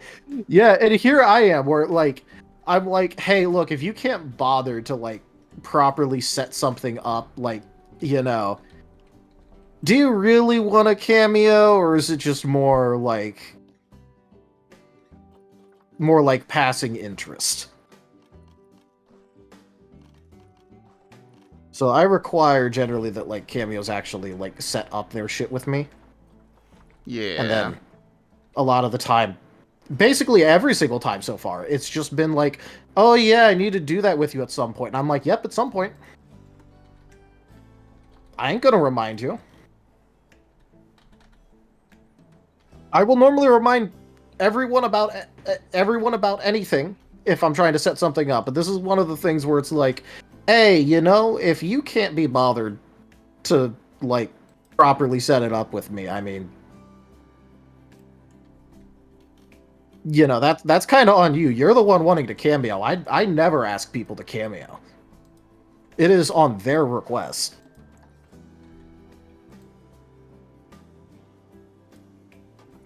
It looks like someone joined us. Hello. It's my turn. Hi, hey there, Maddie. I thought I was going to sleep several hours ago. I was incorrect. Isn't that classic? It's just a classic. That's just a mood. Yeah.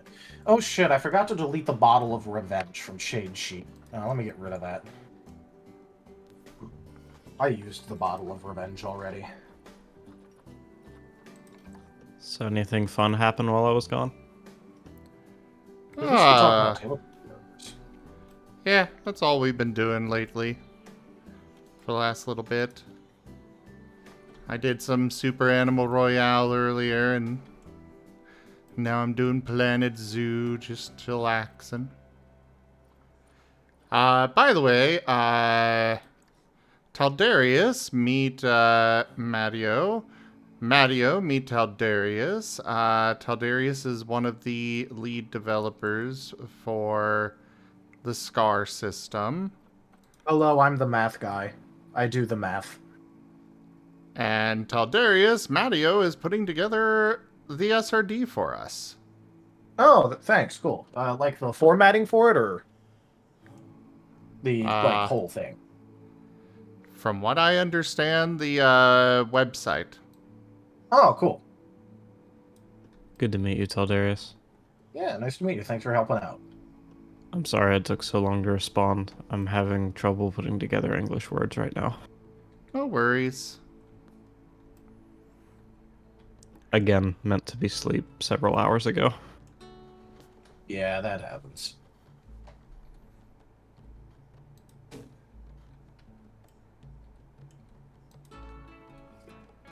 By the way, neither you nor Seda has responded to my Scar Dev list of questions. Meh. Meh, meh, meh, meh. Meh. My excuse, depression. Okay. That's a fine excuse. Don't worry, because I have an entire another set when those are answered. It's just that some of them require answers to these. I have multiple Thursdays worth of backlog of questions I was going to ask on Thursday. Because we haven't met on Thursday in like over a month, so. Yeah. I'm sorry. Hey, no, look. I'm fine with it. It just means that you're going to get a lot of questions from me on one Thursday instead of it being spread out. I am not opposed to them.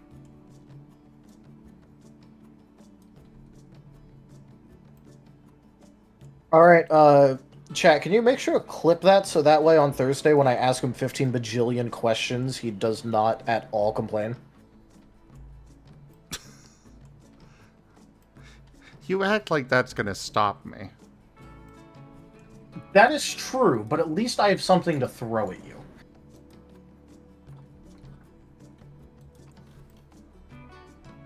I mean, they're streamed, so you always have something to throw at me. Well, yeah, but that requires that I spend, I mean, look, my hoard is tiny, I am poor, I only have 315,000 egg coins. Oh boy. I mean, look, I'm practically a pauper.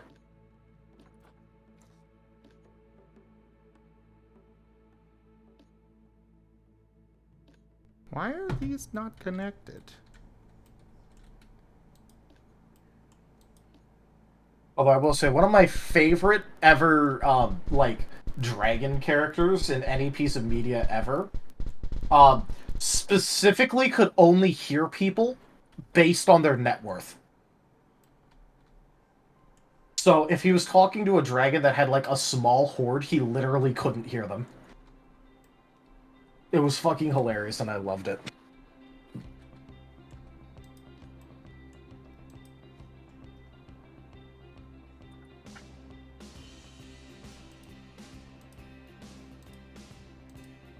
Hi, Slitherite.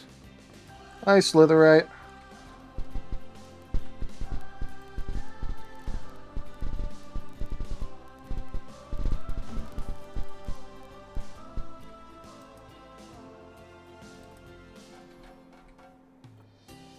So I wonder how long it'll take before Shade gives Domino a conniption. What do you mean? He's already done it. Oh, no, SX! he has royally pissed off Domino. He has not given him a conniption. Fair point. Now, if he does it again, he'll give Domino a conniption. I'm just more wondering how long it'll take before Shade has another situation to take advantage of Domino in. Give it Thursday. I know game is Friday, but you know, I'm sure it'll happen on Thursday. But hey there, Essex. Do I even have any mods around? Oh wait, right, Taldarius. I need shout out for Essex and Matteo. Yeah, sure. Matteo, send a message in stream chat. Do it. Do it now. Now! Quick. Faster! Quick, give me an English word. Hi. Faster. Faster. There we go. Thank you. There. Essex is a good bean. I'm gonna have to check out Essex. He's adorable, though he never comes and hangs out. Yes, I am throwing shade at you. Don't throw me. You're currently Riv.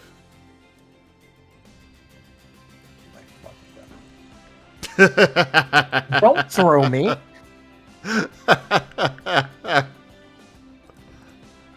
You're not allowed to throw me.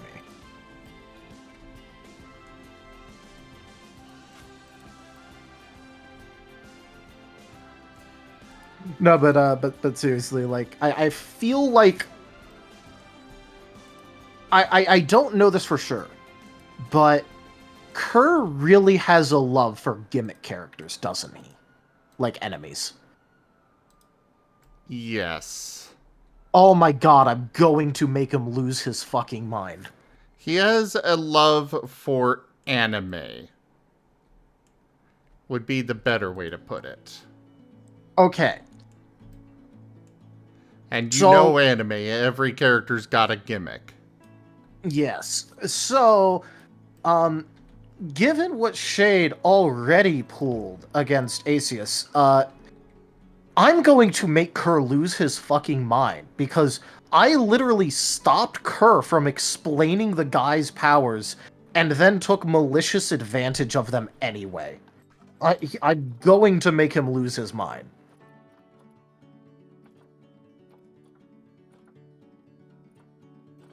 And it's even worse because I told him already that if you use gimmick characters against me and I cannot hit them very hard, bad things will happen. You will find a way to hit them. Yes. Alright, Strato, see you later. Or I will otherwise find a way to, like, ruin their fucking day. Like, with Aces where it's like, oh, okay, I can't hurt you. Well, Hunter over there can, so let me just, put tendrils all the way fucking through you. Alright, now you can't turn back.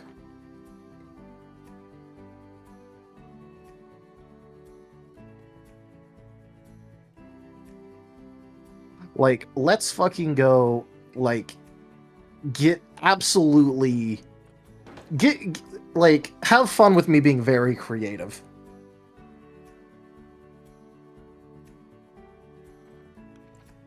Yeah. The other thing is that he makes very weak enemies.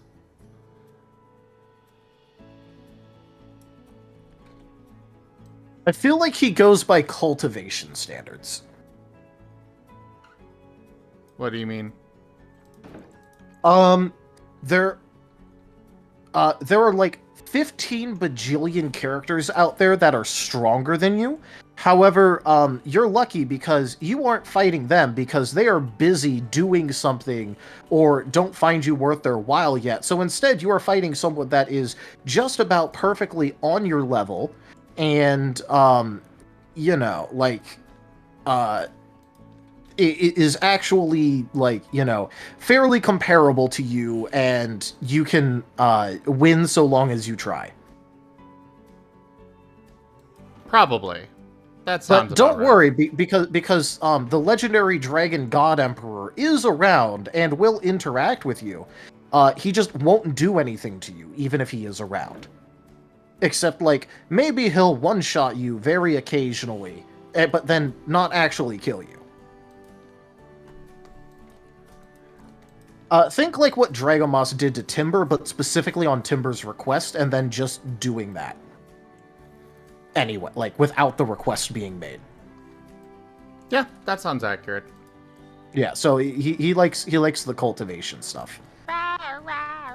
Joke. Which, if you keep giving me things that are, like, if you keep giving me gimmick characters that are properly scaled to me, that is not going to turn out well. And I've told Kerr this. Like, the best way to deal with me is just make a character that's strong. And don't give them a bunch of fancy mechanics. And then make me fight it. Yeah, that's not what you're gonna get. I know, but I've told him this. Yeah. And then he keeps going, it'll be fine. And I'm like, Yeah. okay, I know my playstyle, I know what I do, I know how I am. I have done all that I can to tell you, if you're getting upset with me, how to deal with it, no problem. If you do not take it, that's on you.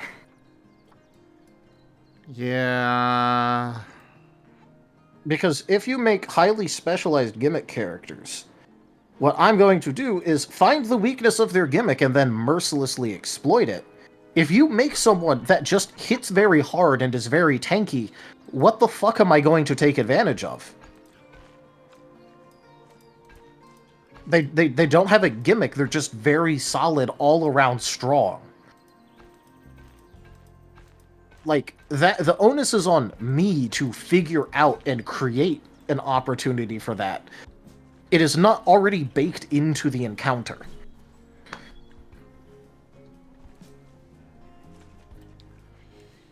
But welcome to Kerr. Look, I told him. And he has had plenty of fair warning, and now he has seen me do it against Asius, where it's like, let me be a good storyteller and explain this character's power set, so that way you know what to do to take advantage of it. Oh, what do you mean there's no need? No need, don't explain.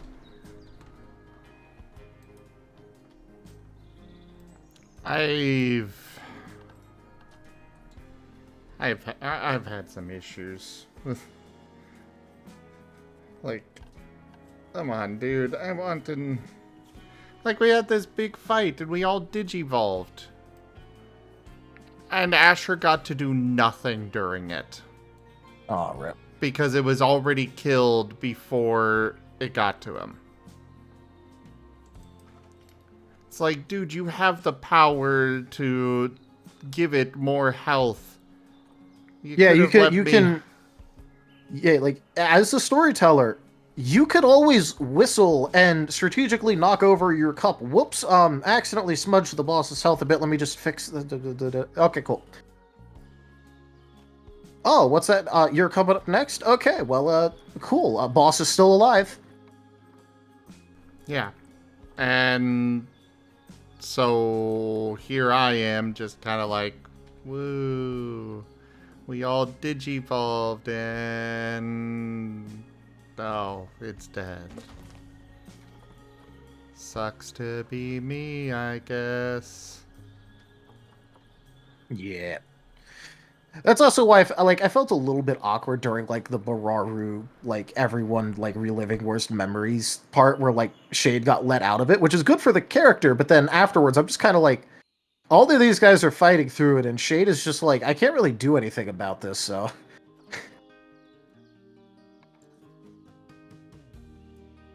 You know what I mean? Yeah. I get it, yeah.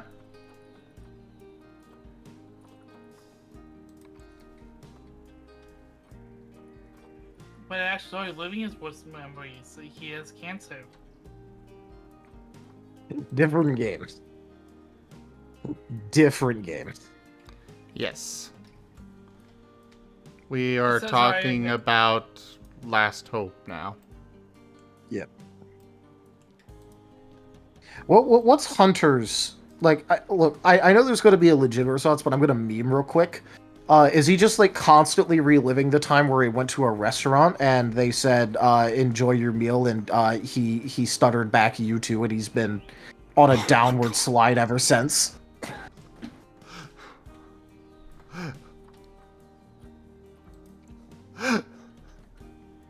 I knew I'd get you to laugh with that one. Because that totally seems like something that Hunter would do once and would, like... he would never forget about it. 100%, yeah.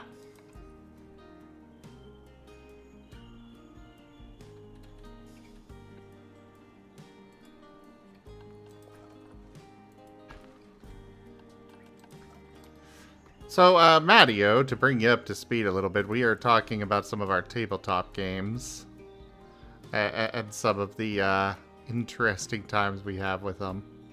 I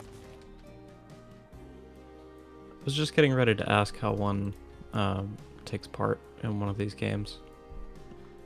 Ah, well, as far as that goes, occasionally when we go to open a new game, we will put out a application, and there is an audition process with it. And yeah.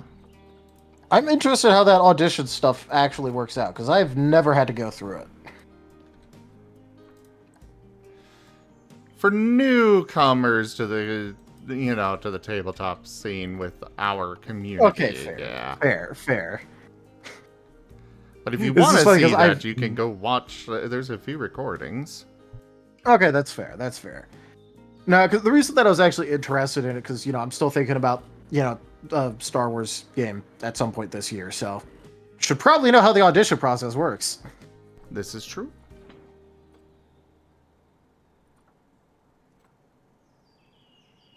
I'm sure it'll be fine.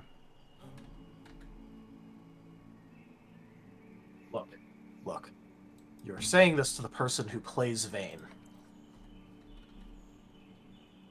Yes, and everything's been fine for Vane. Yes, everything has been fine for Vane.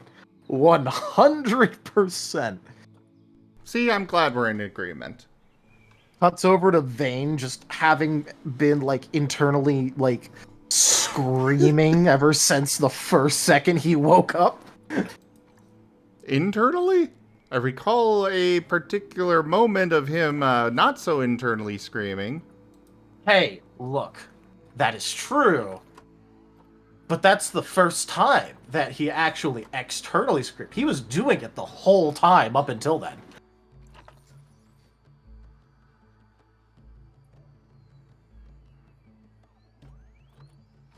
Oh my god, it's a mythic. Mythic. I need to catch this. 1 second.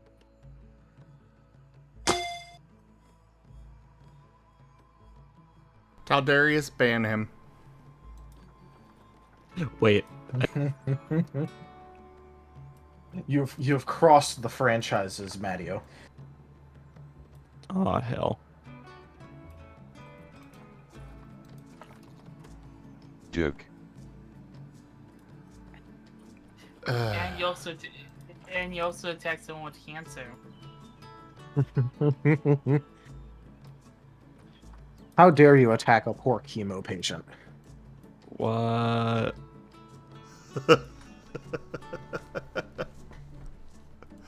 Not even exaggerating. Let's go. Oh my god, I'm sorry. Oh no, not It's real a life. character. It's a character. Yeah. It's a character.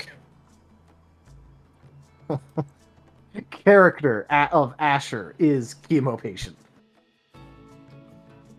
Well, was. Was. No longer receiving treatment. Not by choice. Oh, Shade.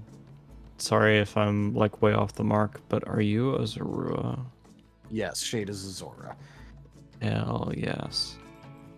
Sorry, I call you Shade, but I forgot what you were I'm introduced as. Calderius. Here, I'll hop over to, I'll go to my storyteller Zorark. There you go. Has my name on it. Thank you, Taldarius.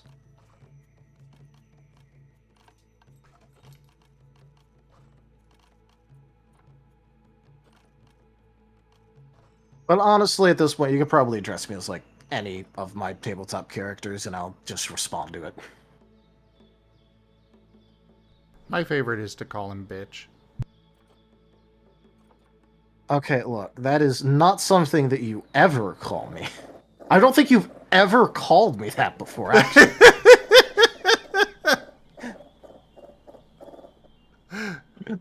I'm trying to think about a time where you even said that in a joke, and I don't think that you've ever actually called me a bitch.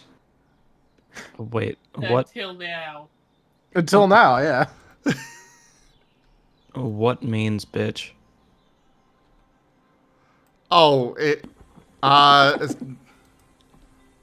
God. It's a swear word.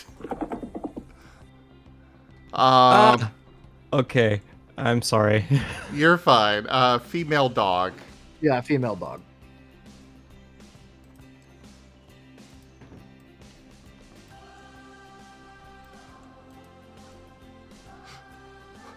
That is not. I just want to preface this by saying I am not making fun of you, but that is one thing I never thought I would have to do. Yeah, same. Explain a swear word.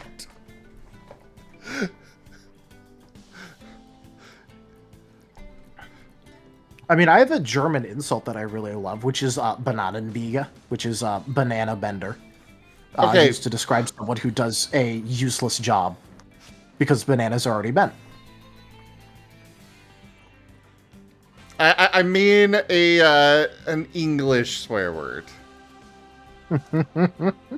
Yes, but I saw the opportunity to be pedantic, and so I took it.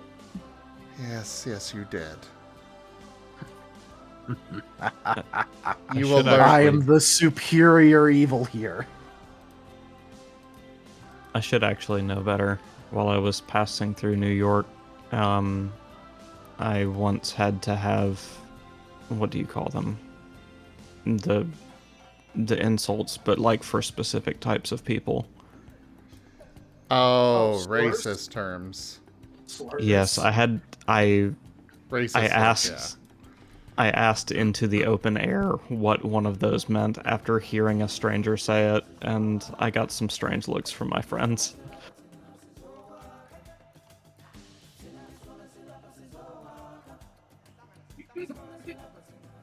And we were asked to leave the convenience store. An earnest disciple. Oh man. Shinzo, thanks for that follow. Welcome.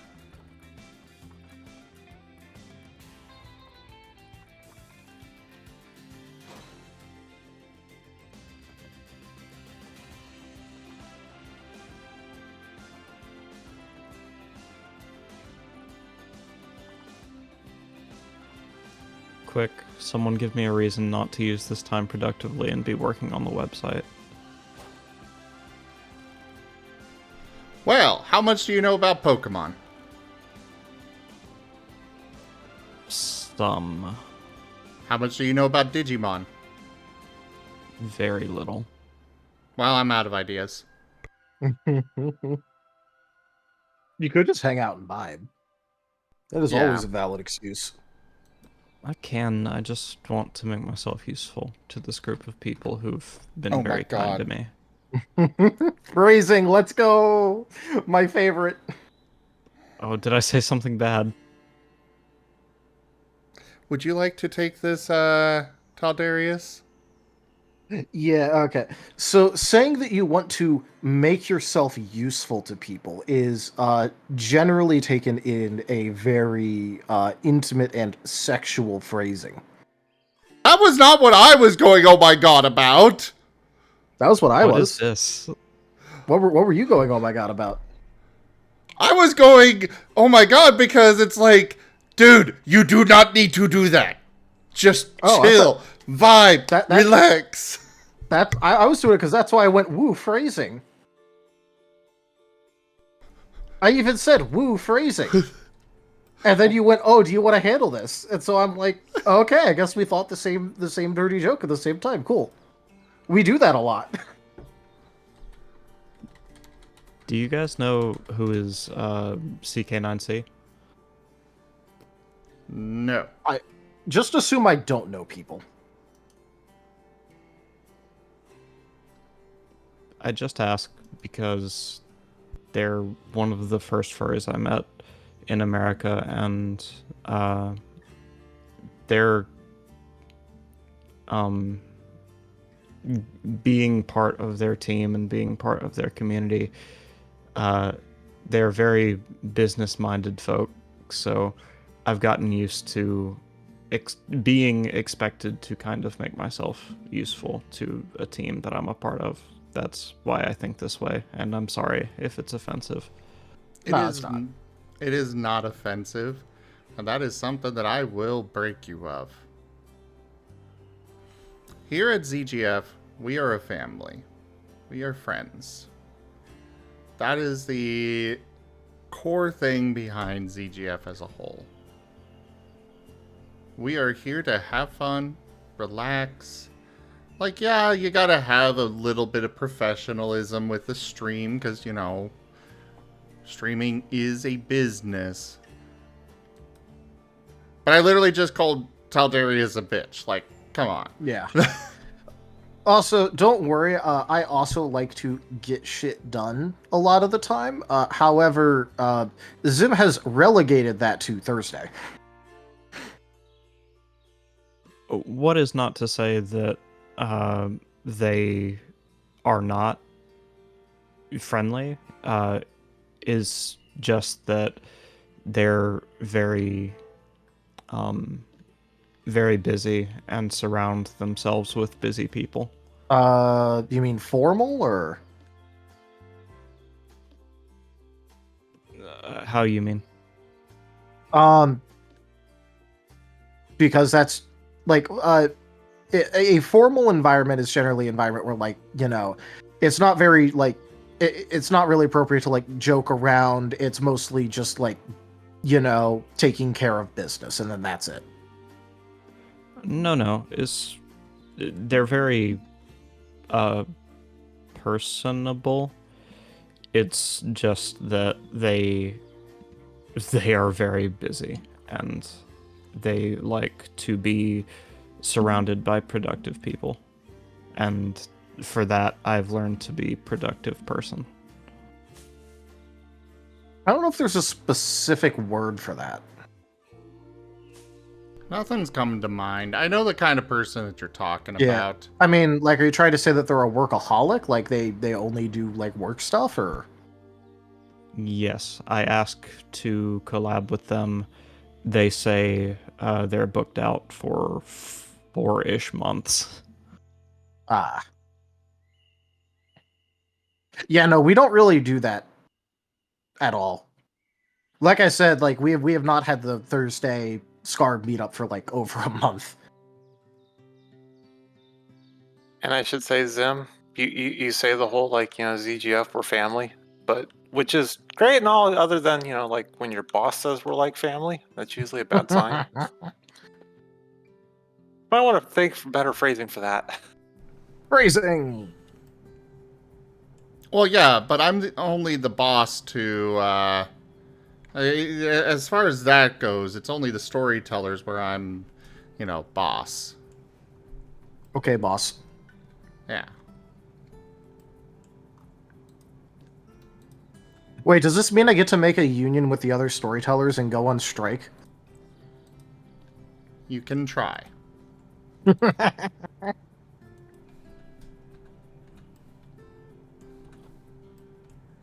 I mean, you all are technically contractors. Union. You. You see what you've started, Burden? You have brought this upon me. I tend to do that kind of thing. Sorry. Siga Okay, Blan, hold on. Chigan tu puto madre. Start conversation with her and Oh my god. Digi. Create group DM. Rename. Hi, Spooky. Where's the rename?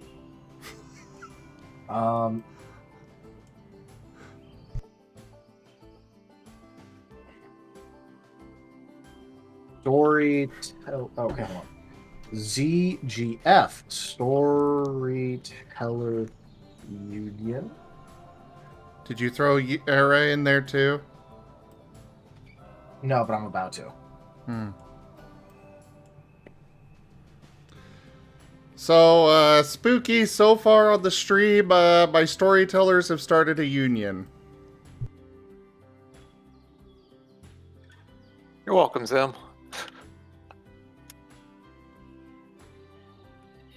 But so Burning Sun, do you want to go? Do you want to see what the sun actually will do to you? I've got the feeling Bird and Sun has been sitting here hoping I'd switch back to Cosmoteer. Part of it. I was AFK for a while. Now I'm playing the new Portal game. Ah. Was it actually released by Valve? No. Well, then it's not a Portal Nope, game. it's random third party. Huh.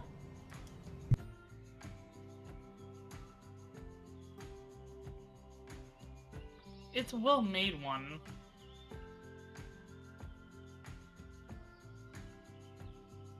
And the whole thing about a union is kind of funny because in our last, the tabletop game that I played, like here at my house type of thing, I did the same thing about talking to the DM into that we were forming a union, and that pissed off all the NPCs and all that sort of thing. But that's what ended up getting us out of the whole deal, was that we were talking about making a union out of it, and it just kind of blew up the story from there. All right. Where the fuck? Business card. You in question mark. American Psycho inspecting business card image.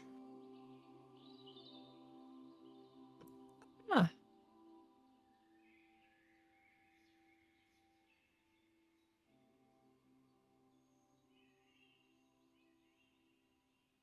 My concerns are only growing.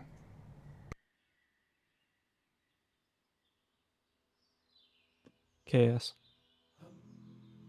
Why is that? All right. In order to assuage you, I'm going to send you an image which is entirely true. Crowd scab, anti-union.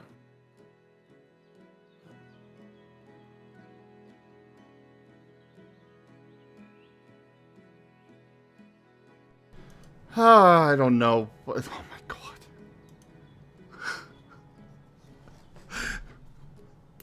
god. Maddie.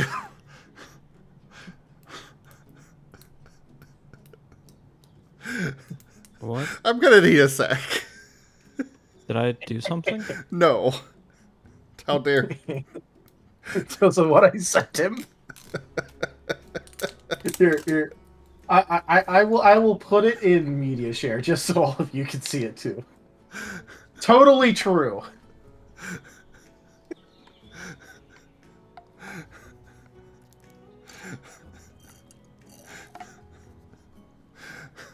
Fuck you, Taldarius.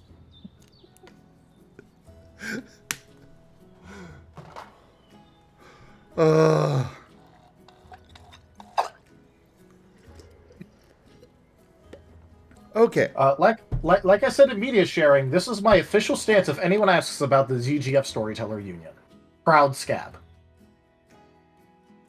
Alright, now where's a good union image that I can put as the group chat image? So you're setting up a trap to get anyone that does want to unionize. I get it. So, Matteo, yeah. Them trying to unionize, that's, they may have demands for me. Do you understand? Do you know what unions are? Rank up. I- Hold the line. This hamlet shall not fall. Headset 479 raided my stream with 5 viewers. Headset! Thank you so much for that raid. Welcome in. My storytellers are unionizing. Save image as union sign. In download, save, change icon. To answer your question. Oh, sorry, go ahead. No, go ahead, Matteo. No, To answer your question, I think I understand unionizing. I think it's to do with making demands of one's employer as part of a group to ensure workplace fairness. Yes, I think. exactly. But yeah, welcome in, headset. Hey there, Screebat. Welcome. Yeah, my storytellers are unionizing, and I'm gonna have to. You should look in media share. Oh no.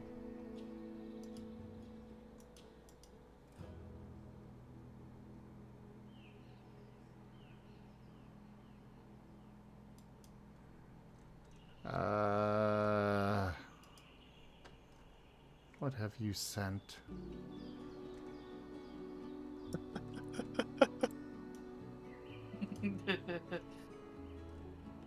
Burrito, I like your dragon.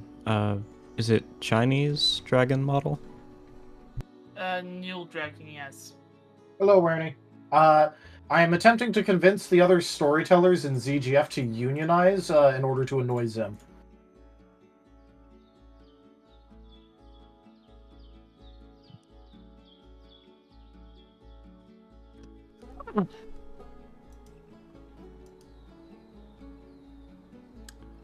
Hi, Wernie.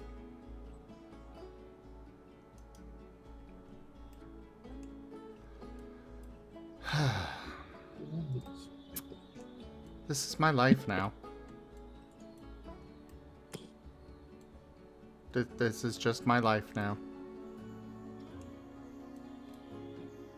Does any of my streamer friends who are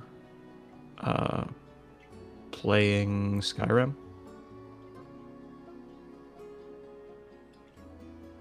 What about him?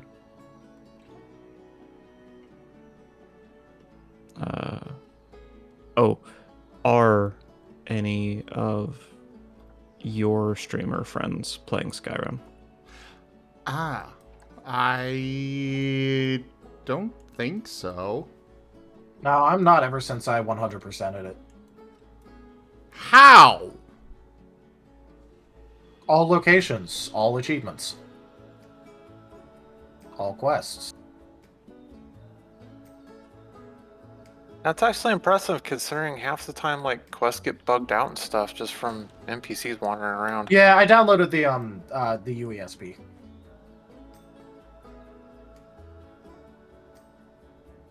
The unofficial Skyrim patch. Yeah, I have like 350 hours in the damn thing, and all achievements and all everything. I still have it downloaded. Why do I have this downloaded? I'm not gonna play this. I beat you. Leave my...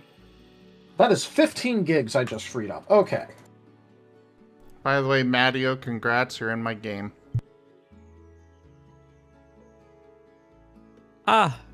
Thank you.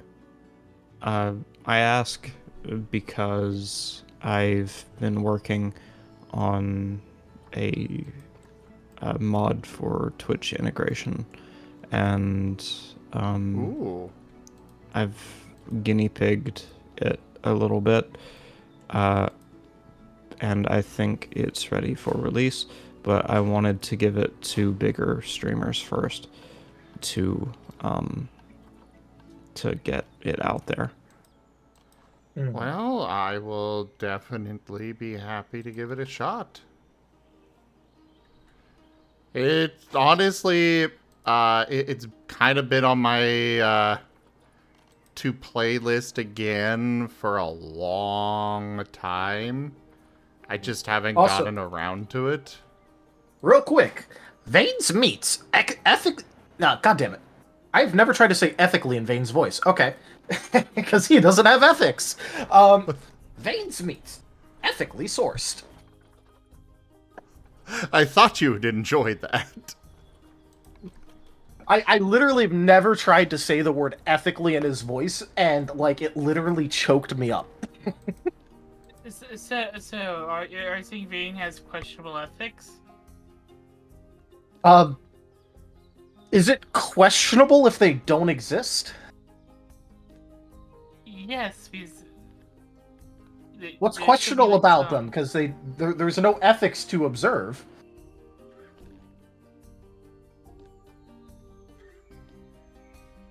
The question is how does not have any? I mean, okay, I guess technically he's got to have some, but he's planning on flaying a Growlithe alive to see if he can turn its pelt into a fire-absorb garment. I mean...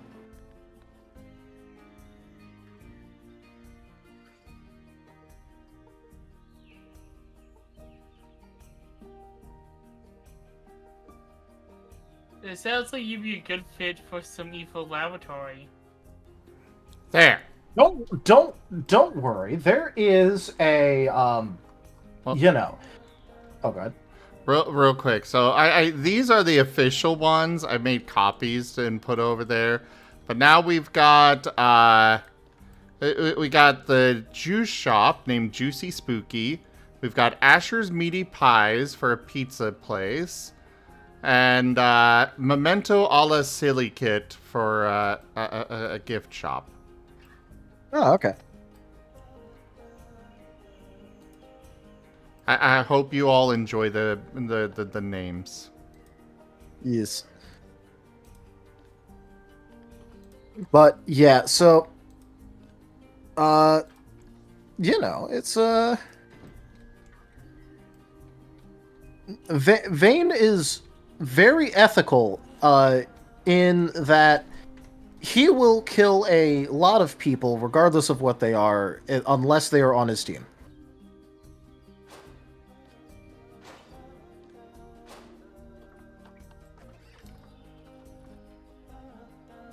Vane is also, even at this point, actually kind of insane.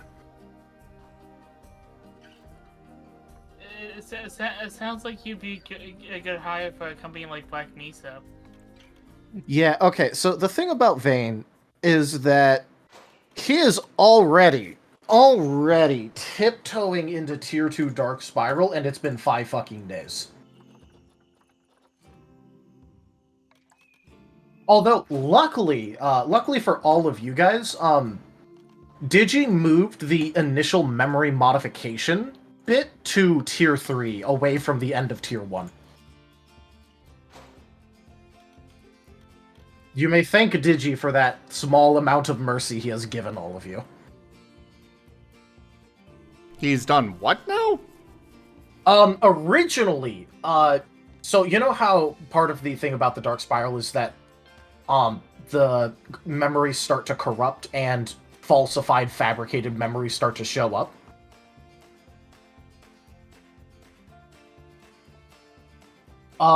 Originally, at the end of Stage 1, what happens is that was originally when the memory corruption, but not the fabrication, happened.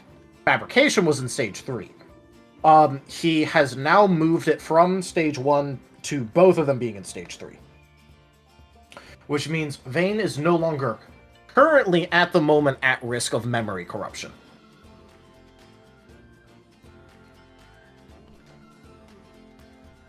Okay. However, he is currently tiptoeing into Stage 2, where hostility is going to increase. Not okay.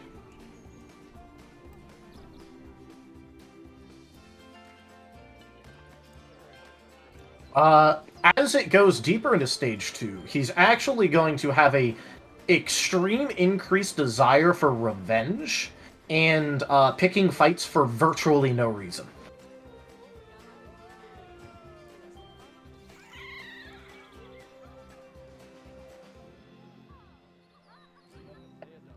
But as to why I say Vane is already kind of a little bit insane, is that he is basically through Stage 1.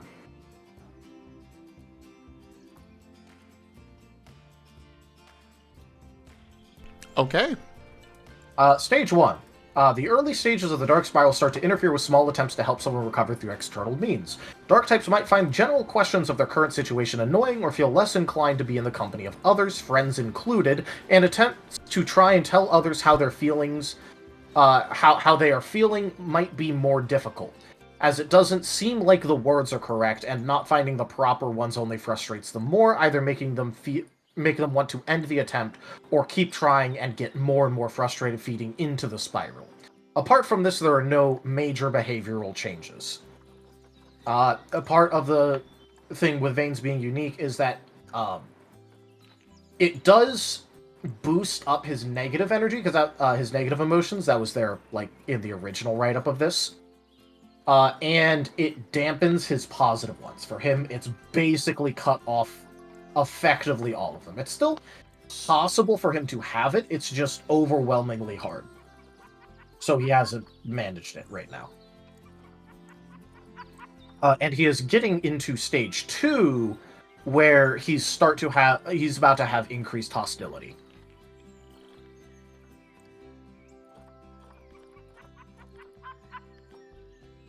That does not sound good. It is not, no. On the plus side, Artanis is being very responsible, and him and Zarok are going to do an energy inspection on the last place that Zarok knows Vane was. As that was in the trading room where they had that meeting where it went fucking disastrously. Which means that they are going to go there, and they are going to find the dummy.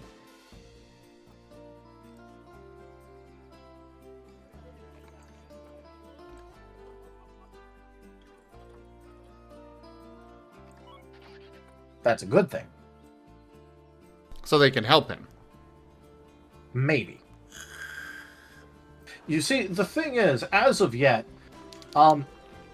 Vane still has chronic anxiety and still has not been properly diagnosed or medicated.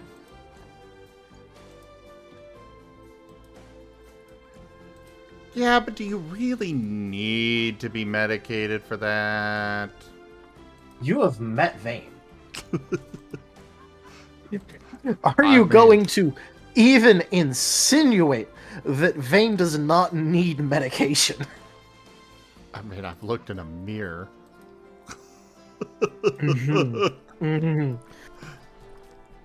Yeah, so Vane is going to definitely need medication because he has been locked in a constant cycle of permanent negative energy due to that. And it's causing him to kind of speedrun the spiral. And so the good thing about Artanis and Zarok, finding out, is that they're probably going to try to help Vane. The bad news is that they've already, quote-unquote, helped Vane. Even though it wasn't the intended outcome, considering both of their advice, one of Zarok explicitly telling Vane that he should explore the Dark Spiral, you know, being boneheaded and actually fucking saying that, and then Artanis saying, hey, it's easier to get out of the Dark Spiral if you willingly go into it. Amalgamation of both sets of advice.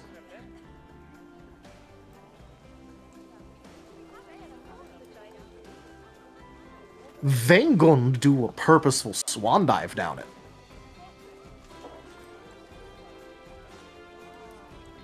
Yeah, not a great thing. In character, though, it is literally the amalgamation of both sets of advice he has gotten from both of the experienced dark types he has talked to.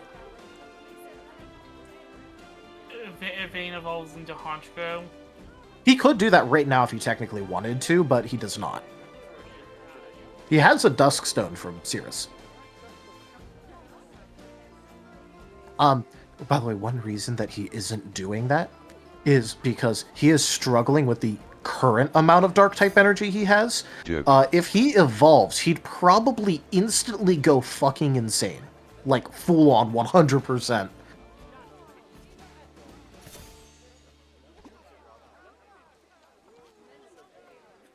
Do you really want to give Vayne more dark type energy? And make his already existing dark type energy more potent? Hey there, Kusan. Hey, Kusan. Does that sound like a good idea, Burrito?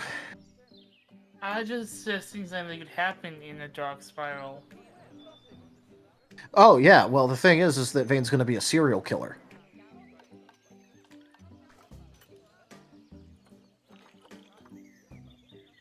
That's why there's all the memes and jokes about Vayne being a serial killer and an animation about him going insane.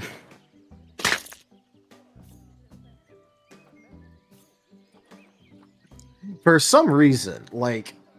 I mean, I know the reason, but for some reason, it seems like everyone around us is extremely incompetent when it comes to Vayne. Except for Kaza. Kaza is very much so not incompetent.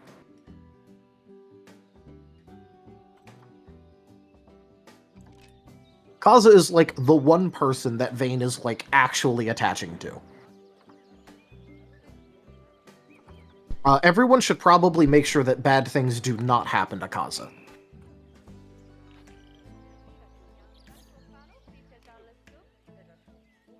I shall do my best. Hey, Sly. And yes, I'm doing well, Kusan.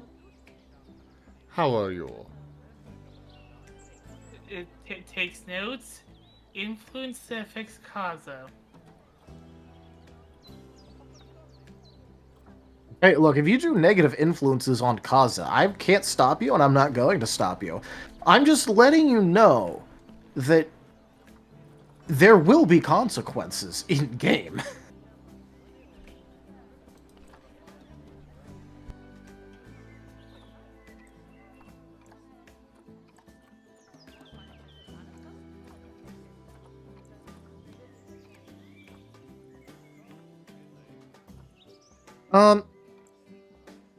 Alright, so to put it into perspective, Sarah, one of the memes that I made is Kaza chokes slightly on a glass of water. Vayne has God of War music playing now, and he yells Kyogre like Kratos yelled Poseidon in God of War 3.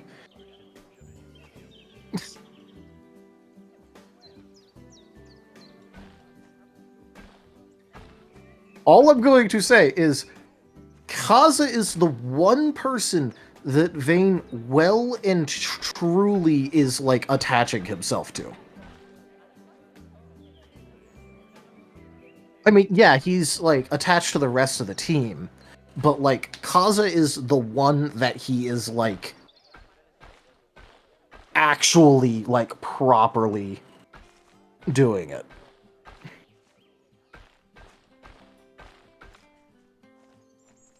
To put it in perspective, also, Vayne is very... Even though he's had to do a lot of the talking, he is actually very socially inept. He's just been kind of, like, you know, no one else is doing it, and so I'm just going to start talking, and hopefully it works out well. He has 0 in empathy, he has 0 in charming, and he has 0 in etiquette. So, you're saying the Murkrow was winging it? Yes, I made that joke earlier, don't worry.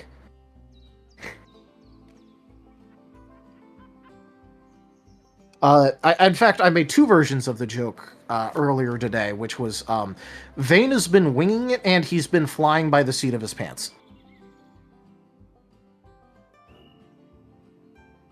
But he doesn't wear pants. I know. Because Vayne has been fucking careening around instead of, you know, properly taking his time.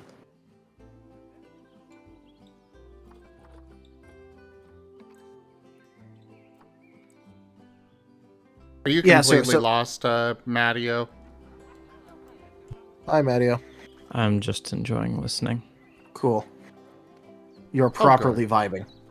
Yes. So, the fun part about Vayne's special brand of being social is that he is very abrasive and very short with people, and he is brutally honest. It has somehow been working out not awfully. I think it's because most of the people that he's interacting with just feel plain fucking bad for him and are excusing his complete lack of any tact.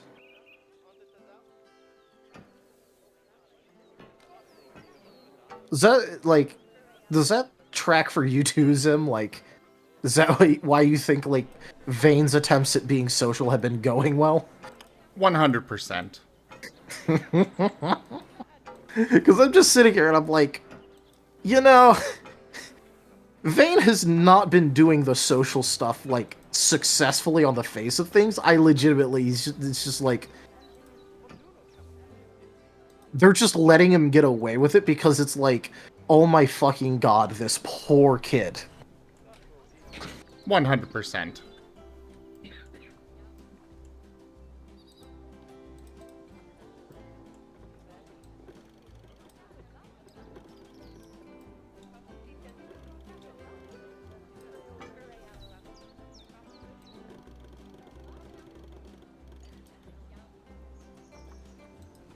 Oh yeah, by the way, Zim, Digi has stated that Kaza is picking up some social things from Vane.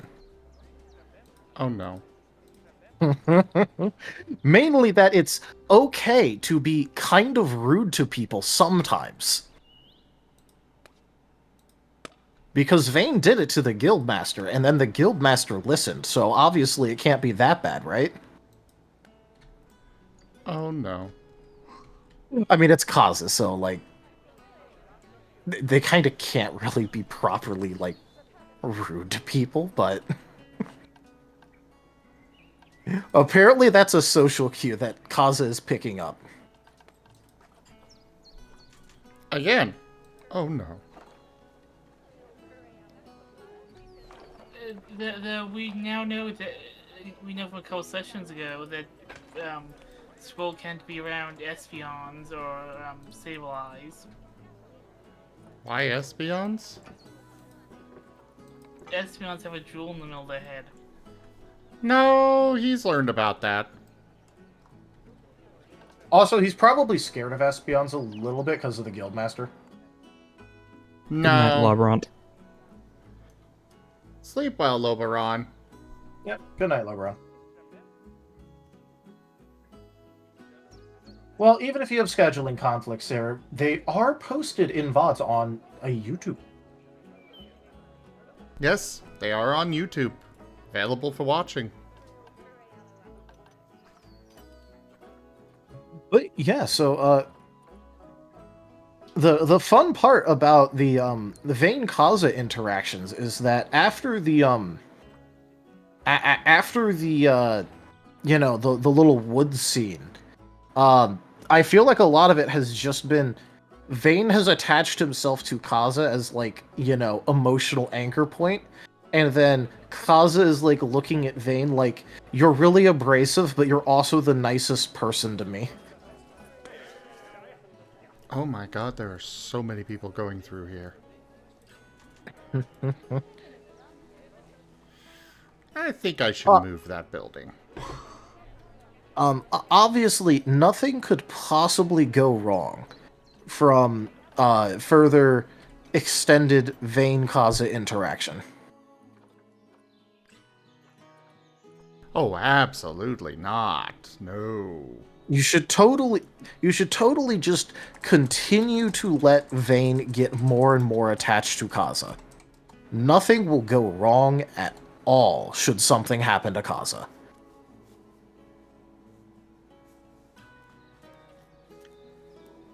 We're all doomed. Don't worry, Kalti knows. Kalti is going to be explicitly telling Sigmund, you have to watch out for this one. You cannot let this one get hurt. You are being assigned to this group.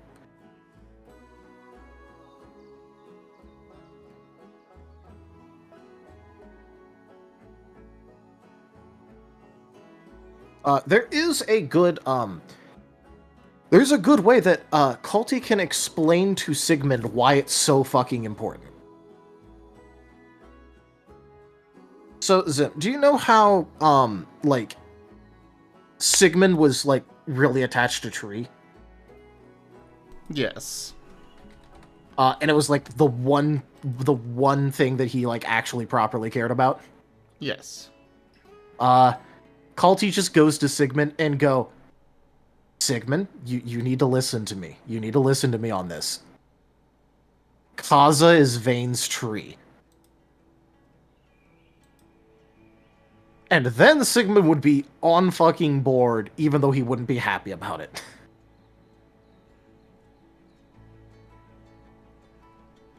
Because, to be clear, Vane would, in fact, burn down the entire fucking world if he had to.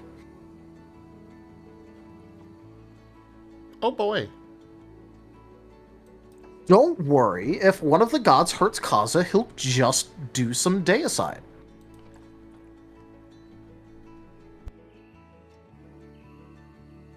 And if they don't give up the one that did it immediately, you know, a full-on pantheon sweep's in order.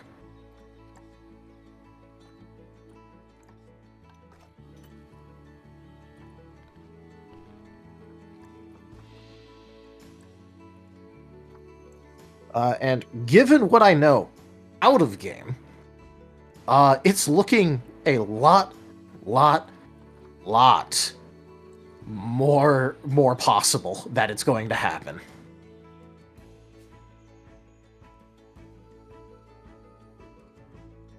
Wait, what do you mean?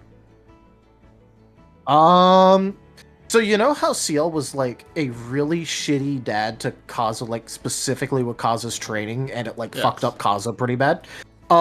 That's because 16 months ago, it turns out that CL had a compulsion placed on him by one of the gods to do that. The gods have already fucked up Kaza's life and made Kaza very unhappy. Oh. And it was discovered and revealed to me out of game because I was talking with Digi about, oh, hey, here's a couple of Vane's medium-term plans. Like, you know, because you know how Vane was going to do all of that stuff to try and help out Kaza, like figure out the psychic type stuff, right? Yeah. Yeah, so he was going to go to all the psychic types that he knew and get them to, like, explain, like, you know, what it feels like to use psychic type energy. And he was going to go to, like, you know, various members of the team and ask them what it feels like when they use certain types of energy. So, like, you know, go up to Paz. What does it feel like when you use water type energy? Go up to Chomper. What does it feel like when you use water type energy? What does it feel like when you use fire type energy? Go to Squirrel. Ask how it feels like when he uses fire type energy, and compare that to what it, like, you know, the explanation from a fire type. That kind of stuff, right? Mm-hmm. So eventually, he, like, when I say eventually, I mean, like, fairly quickly, he'd visit Hamoa specifically to go talk to Amari. And during this, Amari would mention about how, because, like, you know, like, Vane would ask after Kaza at that point to, like, you know, for obvious reasons. Yeah.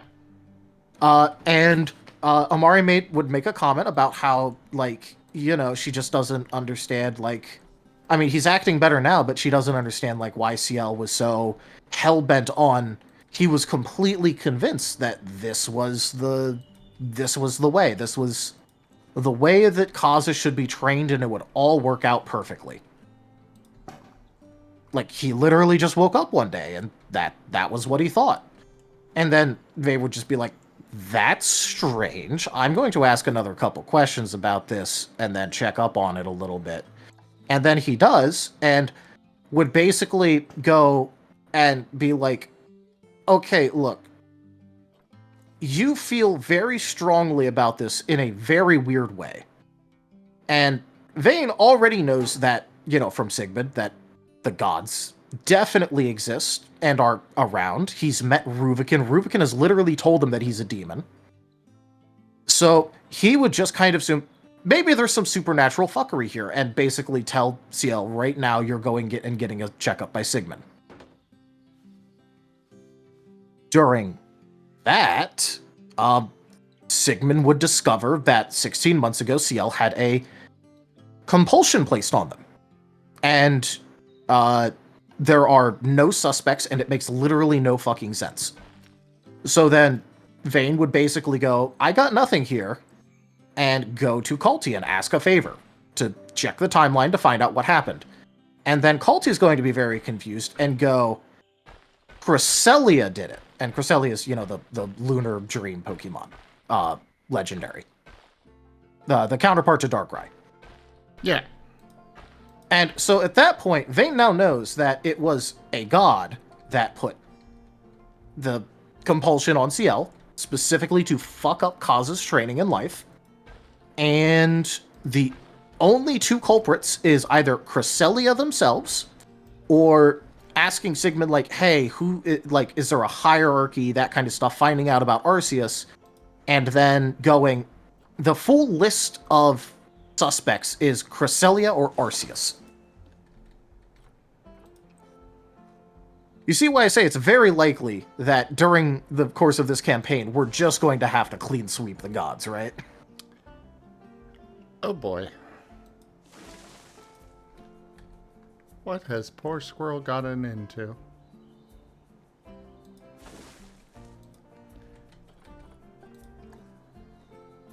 Hey, look, there is also another part of this plan that Squirrel is probably going to at least like. And what is that?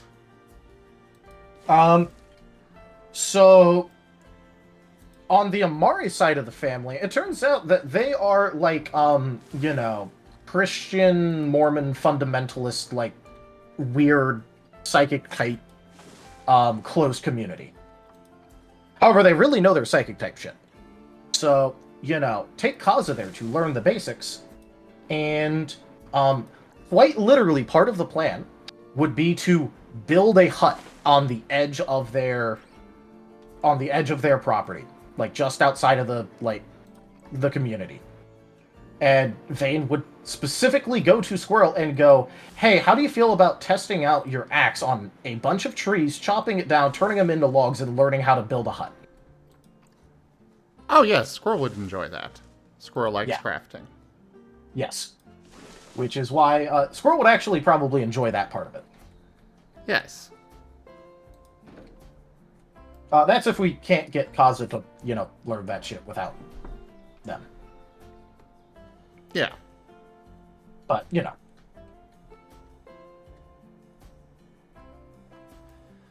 But yes, it is very likely we're going to end up having to kill the gods.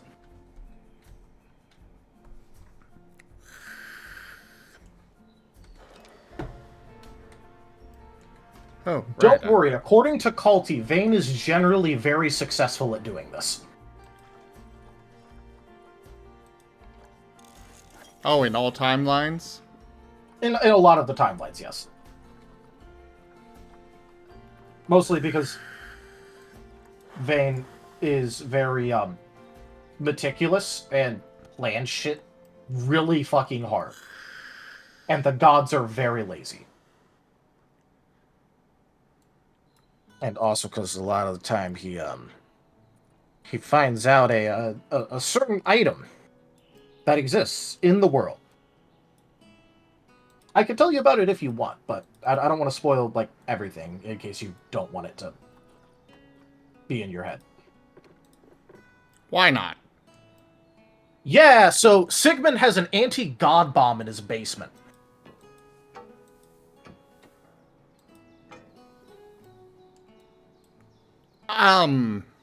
Huh?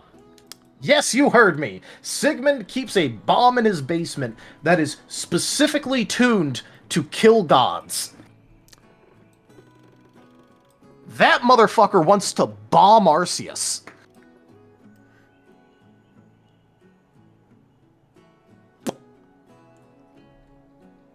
Look, all I'm saying is that Arceus is a very jealous ex and couldn't let it go, and Sigmund is very upset at his ex. Okay.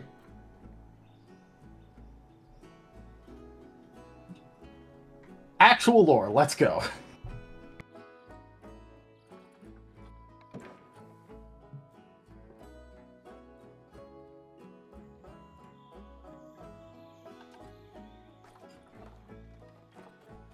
I did not see that one coming. It turns out Sigmund used to be very pretty when he was younger.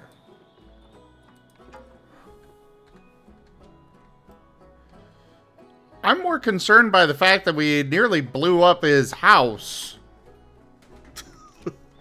Don't worry, it's tuned to gods, and we're not that.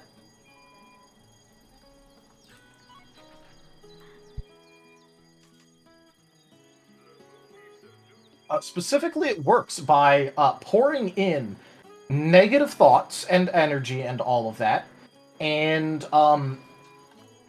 wishing upon a bunch of very specific, like, you know, what was the wording? What was the wording used? I know it included the thing divine form. Your feelings will be plenty. Hold onto this cord and think of him and every violence you wish to visit upon his divine form. Quotation around divine form.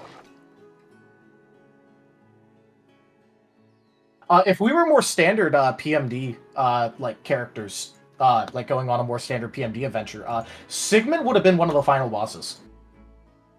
Oh, I'm sure he would have.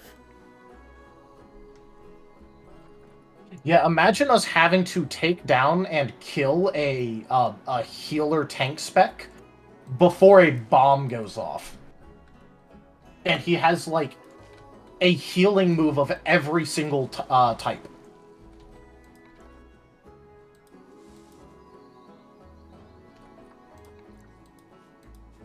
I don't like this imagination. Don't worry. There are plenty of timelines out there where Vayne is able to 1v1 Sigmund.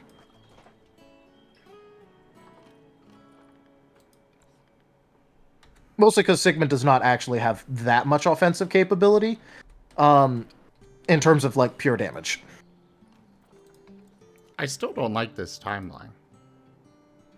Okay, look, don't worry. The bad timeline is the timeline where Vayne kills Culty. Oh, so we already avoided that. Yes. Well, that's good, at least. Yeah, the reason that that's the bad timeline is because during the course of that timeline, Vayne would kill Sigmund, specifically because Vayne would basically, like, make a deal with the gods to, like, get infused with their power in order to kill Culty. Sigmund would be opposed to this, and basically Vayne would try to make him a deal to, like, hey, look, butt out, just wait, like, a day. I'm just gonna go kill Culty, and then you can kill all the gods, and I literally don't give a fuck. I'm not their patsy. Sigmund basically goes, unfortunately, the cat has been rather nice to me, so I can't let you kill him. Sigmund would die during this, because this is a Vayne that's capable of killing Culty. And Culty can, not comfortably, but he can 1v all the gods. And Vayne during this timeline successfully fucking kills Culty. And it's notable because, and this is also why Culty was acting so shitty, but also a little bit obsessed with Vayne. Which is, in basically every timeline, it is basically impossible for him to actually fucking die. Culty's the now former guild leader, right? Yes. Okay. Not the copy, the actual one. Yeah, for some reason I thought it was the copy. Okay, so that could still happen. Yeah. Well, no, so Culty has successfully avoided that, because in that timeline he was still the guild master. Ah.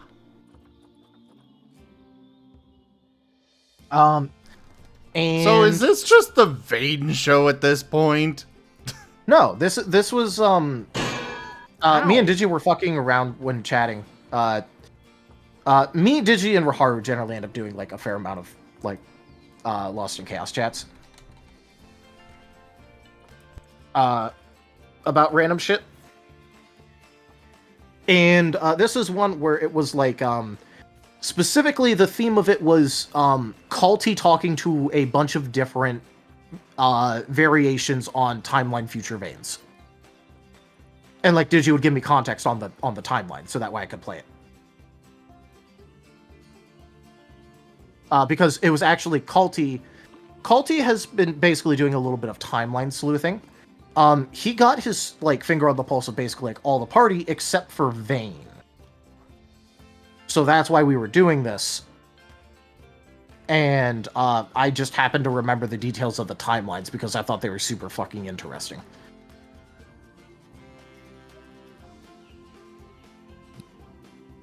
So, got a whole bunch of stuff going on with Vayne and all that. Squirrel's just got his weapons, and that's it. We need to get him something more. I mean, I'll definitely, I'm all for that. Hell yeah. But, yeah, so the reason that Culty was very, very, like, shitty, but also, like, obsessed with Vayne, is that Vayne successfully kills him in a timeline. And Vayne is very, like, Culty could not find a timeline, like, as he is. Because his timeline vision, like, site works on how he currently is and his expected growth. He could not find a single timeline where Vayne liked him.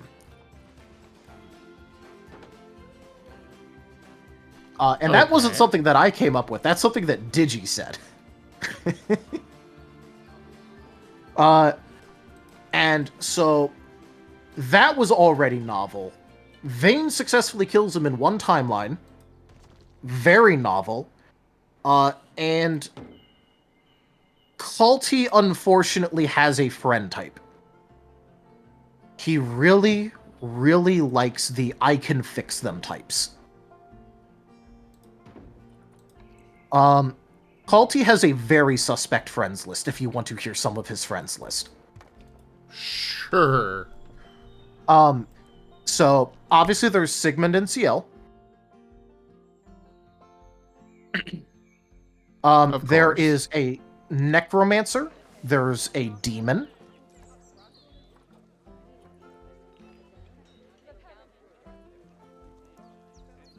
Okay.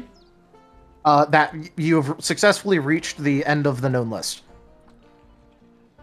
Ah.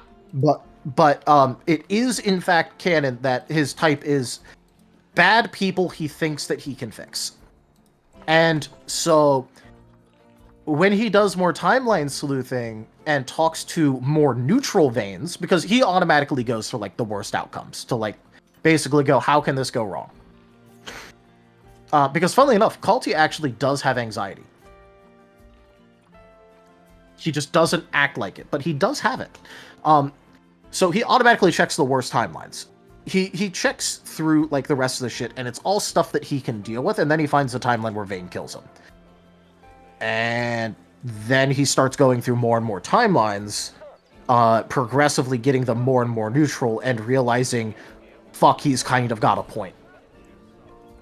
And then goes, wait, hold on, he's giving me advice on one of my personal problems because I asked him to? He's obviously, he's evil, but he's a nice person. I can fix him. And so Culty has his sights set on a new friend. And it is not going to go well. No.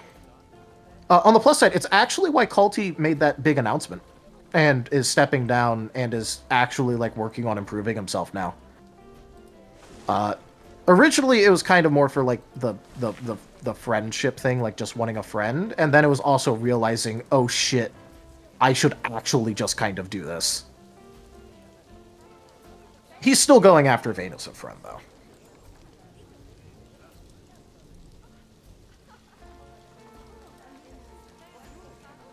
hopefully he fixes up his act and actually ends up wanting to have more friends than the I can fix it type, so that way the rest of you could probably make it onto the friends list. Yeah. And also, because as one future Vane told him, hey, could you get some other friends?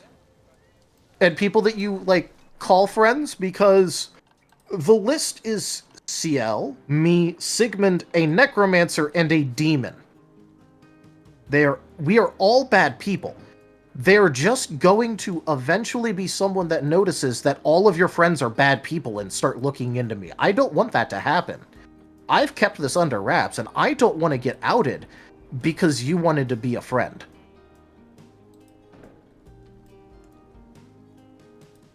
And so hopefully it... in case you can't tell, like, Vane does not consider him a friend. It's just more like, I'm not going to kick you out if you show up and start talking to me.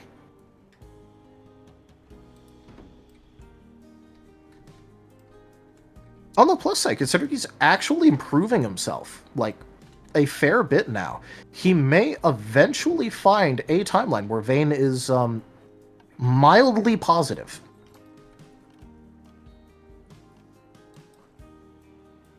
I guess the question is, will we find that timeline? No fucking clue.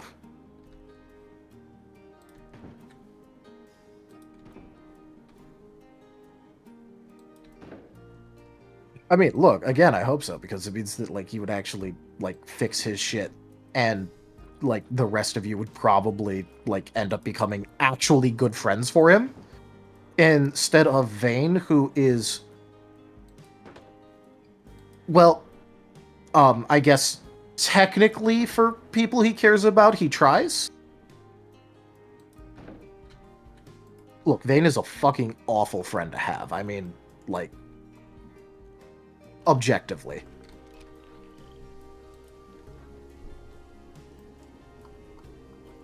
You know what I mean? I wouldn't agree, no. I think he's a good friend. He is a disempathetic serial killer. Nah, he's a friend. Okay, cool. But anyways, part of the point is, Culty needs better fucking friends, and he needs more of them. He is high-key lonely and doesn't realize it.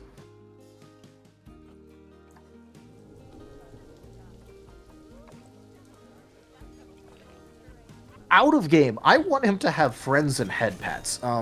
Obviously, in game, Vane is very much so not wanting that. Let him die?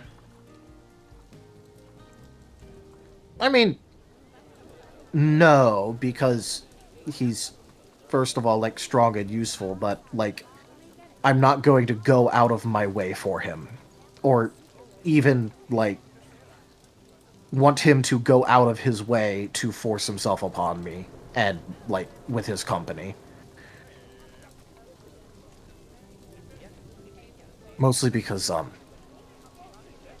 I don't know if you could tell this, but Vane is kind of a habitual grudge holder. And, Culty kind of dug himself into a hole before he decided that, oh, hey, maybe I should actually go for a neutral timeline.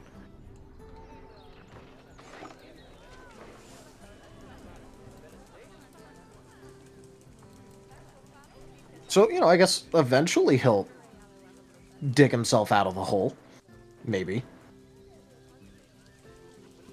As long as he tries enough.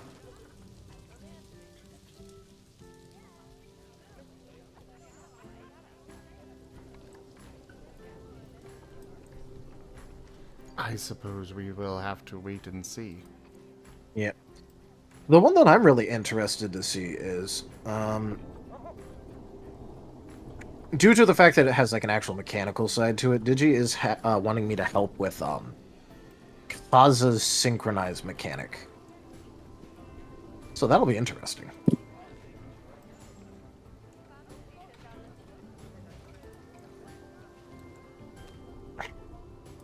I will inform you that you are only tied for lowest on the synchronization chart. What is the synchronize? Okay, so Kaza, I don't know if it got mentioned in session, but Kaza kind of has an interesting interpretation of synchronize. Okay. And so what it does is it's based off of the for his mechanic. As Kaza learns more about someone and like grows closer to them, he's able to use his like unique interpretation of synchronize to get very minor buffs based off of the target's primary stats. And if the synchronization percent is at 100, he takes on their primary type too, like their original primary type. Oh. So,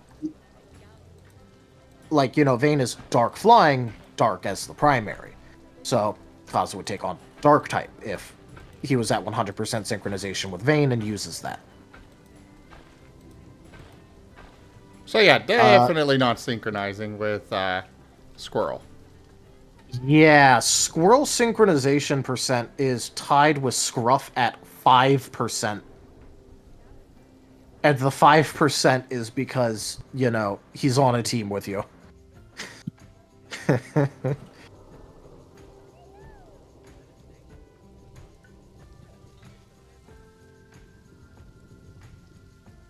Squirrel will try.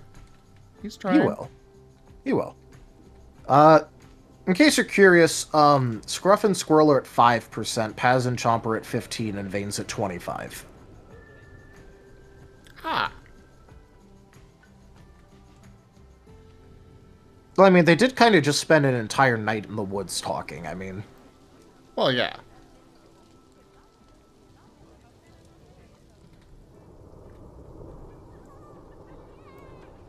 I just need to figure out what kind of interesting things I'm gonna do with Squirrel, because there's kind of at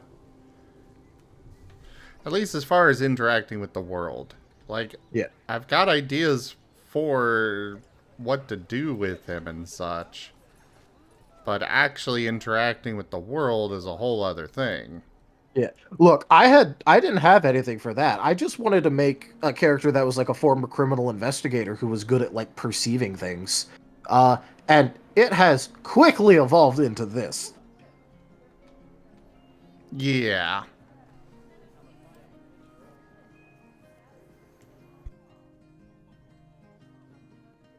Oh, fuck, I just realized something. Oh, no. Oh, fuck. Kai is going to show up. Kai is the no-nonsense Lucario, who basically has Vayne's personality and none of the attachment to any of you. Kai has a really fucking cool sword. Oh.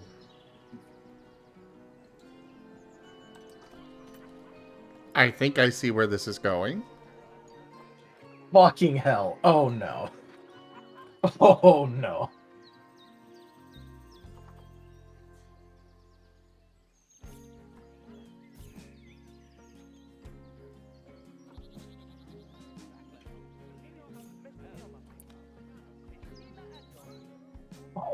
Oh boy, this is not going to go well if he does actually want to meet with every member on the team.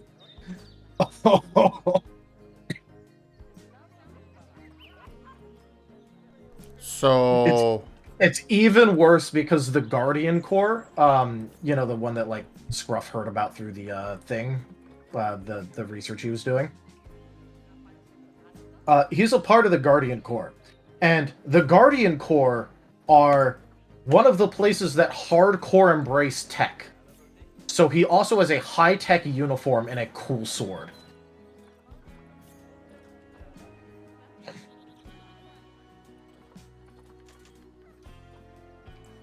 This is not going to go well if you meet. No. It'll be fine, I'm sure. No, you fucking liar. You know the problem here. What? Squirrel will want to see the sword.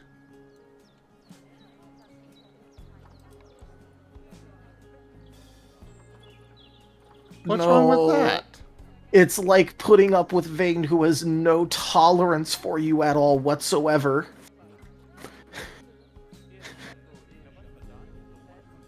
No.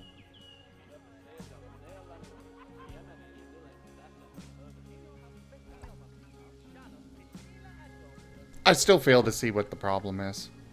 Okay, imagine some random fucking hyperactive guy, like, sprints up to Vane when he's by himself and starts pestering him to see his goggles.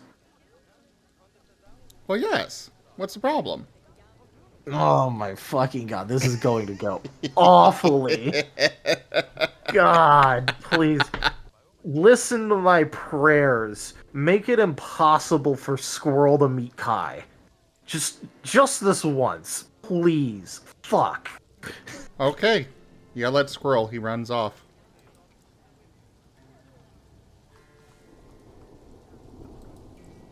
Oh my god, that's going to go awfully. Holy shit.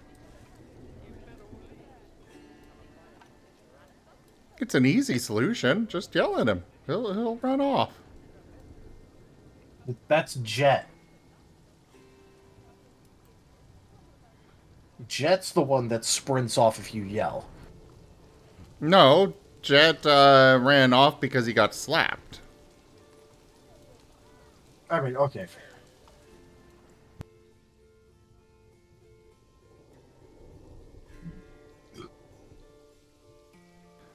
Or send, or you know, direct him towards the dungeon. Like, you know, it's not hard to get rid of Squirrel and set him on an interesting path.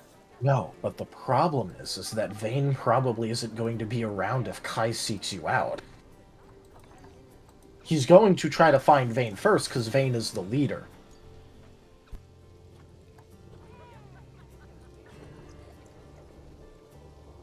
Like, he's literally, on paper, the leader of Team Chaos. He is going to look for Vane first. Yes.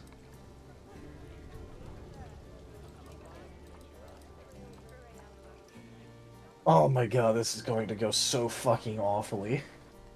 No.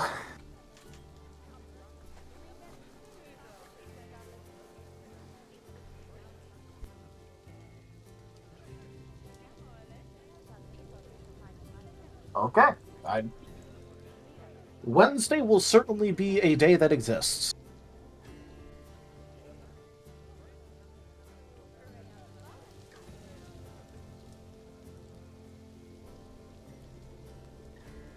I am certain everything will be just fine. Uh-huh. Yeah. Yeah. Also, Squirrel will not back down. No, he's just going to fucking stab you.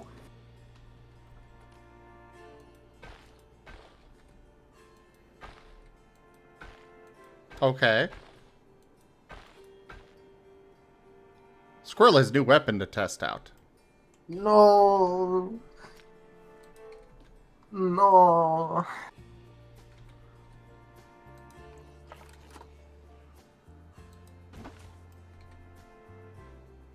I don't see what the problem is.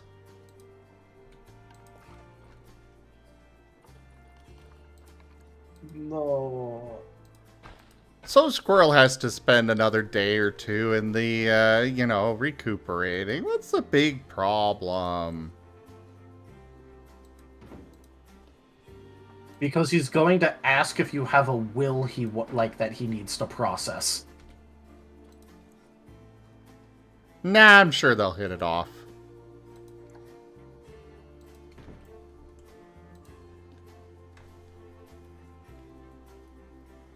They'll just be best friends.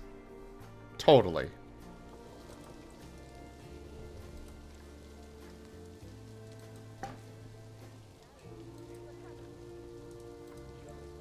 Mm-hmm. What's next? Are you going to declare that you are also Vane's best friend? Oh, absolutely not. Squirrel knows where he's hated. Yes, the one that hates you, the one that specifically checked up on you multiple times, like got you healed, was the one to basically let Sigmund know that he was on thin ice with you.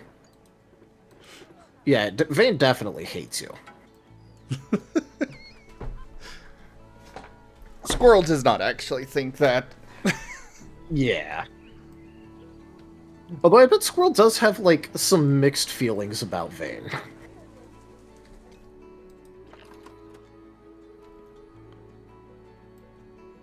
Probably a little bit. Well, It's more of a because, not sure if friend. Yeah. Well, mostly because, the rant telling off, but also didn't blame the ADHD. Yeah. It's So, a that's not sure that's gotta if be friend. kind of... That's kind of gotta be a little bit bittersweet, though. Exactly zero blame or complaint about the ADHD. That is a plus thing. Yes, but he still also told you off really fucking hard during that. This is also true. So that's why it's a bittersweet thing.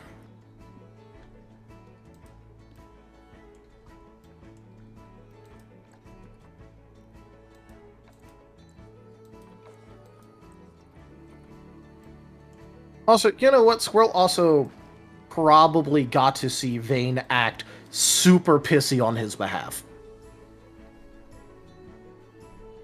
Yes, he did.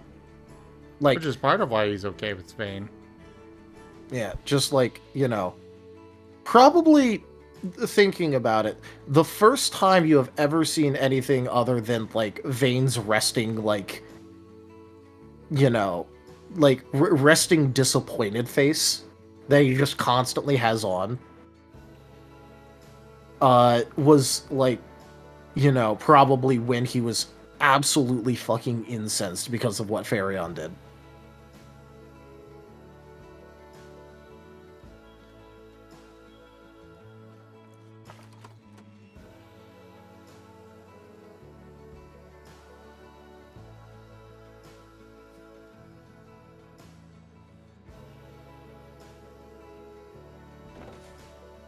I mean, look, Vane has no social tact, but he is kind of trying. Oh, well, I know. And Squirrel knows that.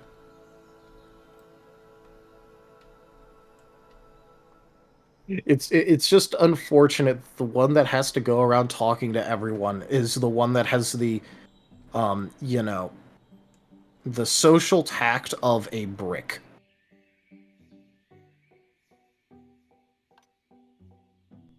It'll be fine.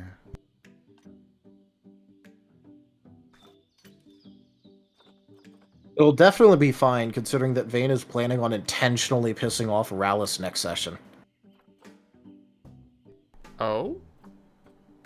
Oh, yeah, because, he showed up without Kaza saying that it was okay, and then tried to force his presence upon Kaza. Right, Vane is that. going to intentionally try to piss off Rallis. The reasoning why is because, Vane's problem with Rallis is that, he was choosing his team over his family and, not doing his shit that he was supposed to be doing as an older brother. So, he is actually not mad that Rallis showed up against, what he's supposed, the rules of the team that Zarok laid down. Vane is actually not upset about that. He just wants to make sure that Rallis is going to stand up for it even when he's being raked over the coals and getting pushed back and like threatened with like sanctions and shit. Like, are you going to back down just because I'm telling you off and threatening to tell Zarok and the guild what you did?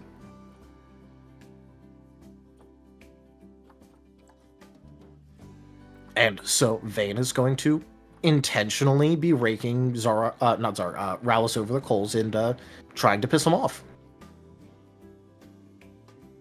To make sure that he's actually serious about it this time. Hello. Hello. Hello. Hey, it's the Rex. Pat the Rex. Hey. Hey, Pet Rex. Hey. Hi, Burrito. Hey, everybody. Oh, geez, Spooky. Sorry to hear that. God, Oh, what I understand that pain. I could not do. I gotta go get that Tuesday. Let me see. Spooky has to go get blood drawn. Got you. That's a bummer. Needles suck. Understandable. Passing hugs to everybody. But yeah, Rex, I was just telling Zim about how Vayne is going to be intentionally pissing off Rallis. Oh? Oh, damn. Because, so, you know how Rallis showed up around Kaza, like, against the rules. Mm-hmm. So, Vayne actually isn't upset that Rallis did that. Oh, yeah? Because, you know, remember, Vayne's problem with Rallis was that he was complete shit at being an older brother to Hey, Kaza. Rex, look. Yeah, that was one of the big things that's mine, too. At the back. He's the back. Nice. Oh, these look cool, too. I haven't seen, so you got all the animals in. I haven't seen this in a bit.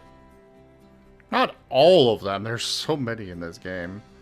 That's Technically, a bat in a zoo. Therefore, it's a zoo bat, right? Oh no, this is not doing that to all bats. Bats are nice. Yeah. But, yeah. So, Vayne is going to be intentionally trying to piss off Rallis and rake him over the coals and threaten sanctions and telling the team and telling the guild and banning him from being around the team. Like, all that shit. Because he wants to make sure that Rallis is actually serious about sticking up for, like, you know, his relationship with Kaza this time instead of being fair weather. Oh, okay. Gotcha. So basically pushing to have to do it too. Yeah, basically like pushing him to make sure that he'll actually fucking commit. Hey, full on Dexter. Let's go. Yeah, so Vayne's going to be intentionally doing that to him. Oh, okay. And he's gonna be doing it himself, I wonder? Is he gonna tell anybody? Oh, No, okay.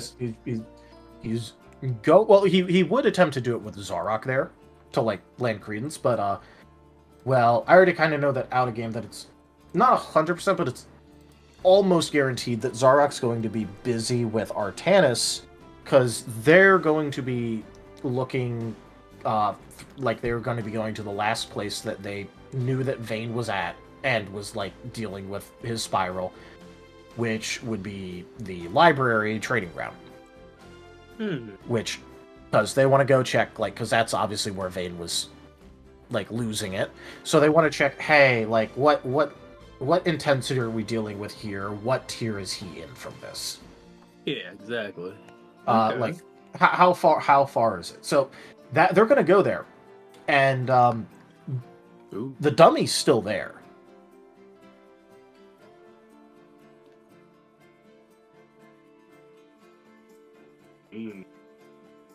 So they're going to find the dummy.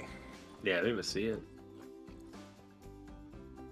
But that's going to happen in the morning when Vayne is going to be getting done with the breakfast. While he's there, he's going to try and find Zarok and Rallis.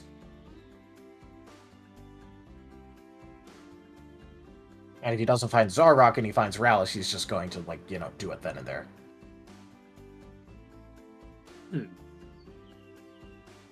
Yeah. So yeah, he's going to be intentionally pissing off Rallis. And also because I know that Rallis does not like Vayne right now. a lot of characters that didn't like each other. I think Sigmund and Jumper are somehow at a better spot. I don't know how, but it's happening. Yeah. No, But, so Farion's never going to be in a good spot. no, Farion is literally locked to minimum with Vayne. Oh yeah. Spooky, Kerr is still struggling a lot. Hey, Chico.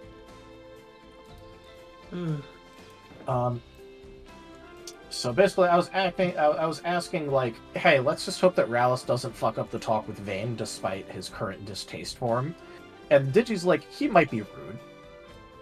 And I'm like, out of curiosity, though, even though Vayne has no sense of social tact, how rude are we talking? And Digi replied with, all right, listen here, you shitty fucking bird.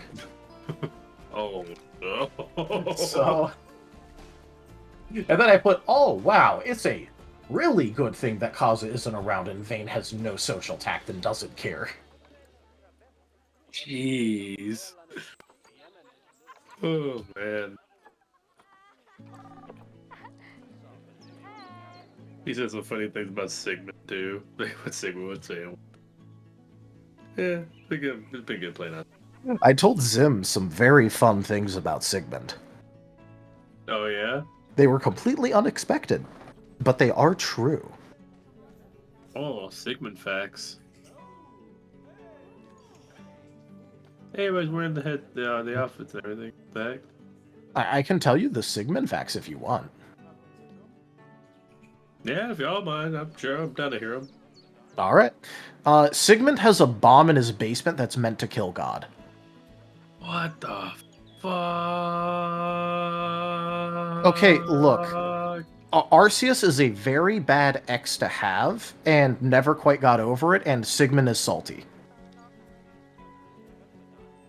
Because of how Arceus was acting. Repeat that again? One more time? That what? He's what now? So, apparently, Arceus is a little bit of a jealous ex, and got very upset that Sigmund cared about someone else more than him, which was Tree, just for reference, and kind of killed Tree. And so, and so Sigmund got really fucking angry at Arceus, broke up with him, tried to attack him, got like thrown out of heaven for doing that. And has been powering up a bomb in his basement to kill Arceus ever since.